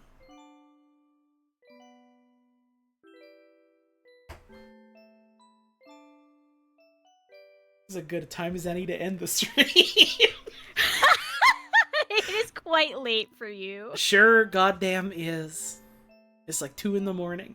I'm gonna go to damn sleep is what I'm gonna do. Thanks for stopping on by tonight. This was just kind of spur of the moment, fuck it, why not type of thing, and I had fun. And I hope y'all did too. I'm gonna try and squeeze in another stream or two this coming week. We'll see if I'm up for it, if I'm able to do it. I'd like to. But we'll see where the coming week takes me. I hope you're looking forward to the final episode of the fan dub. I sure am. It's gonna be a good one, I think. I hope you've been enjoying the other episodes. I hope you're looking forward to more and other to be revealed eventually.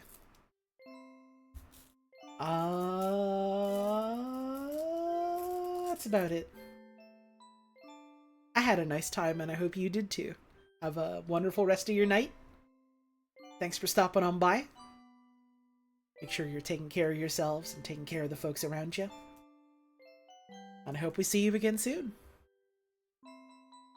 Good night. Bye-bye.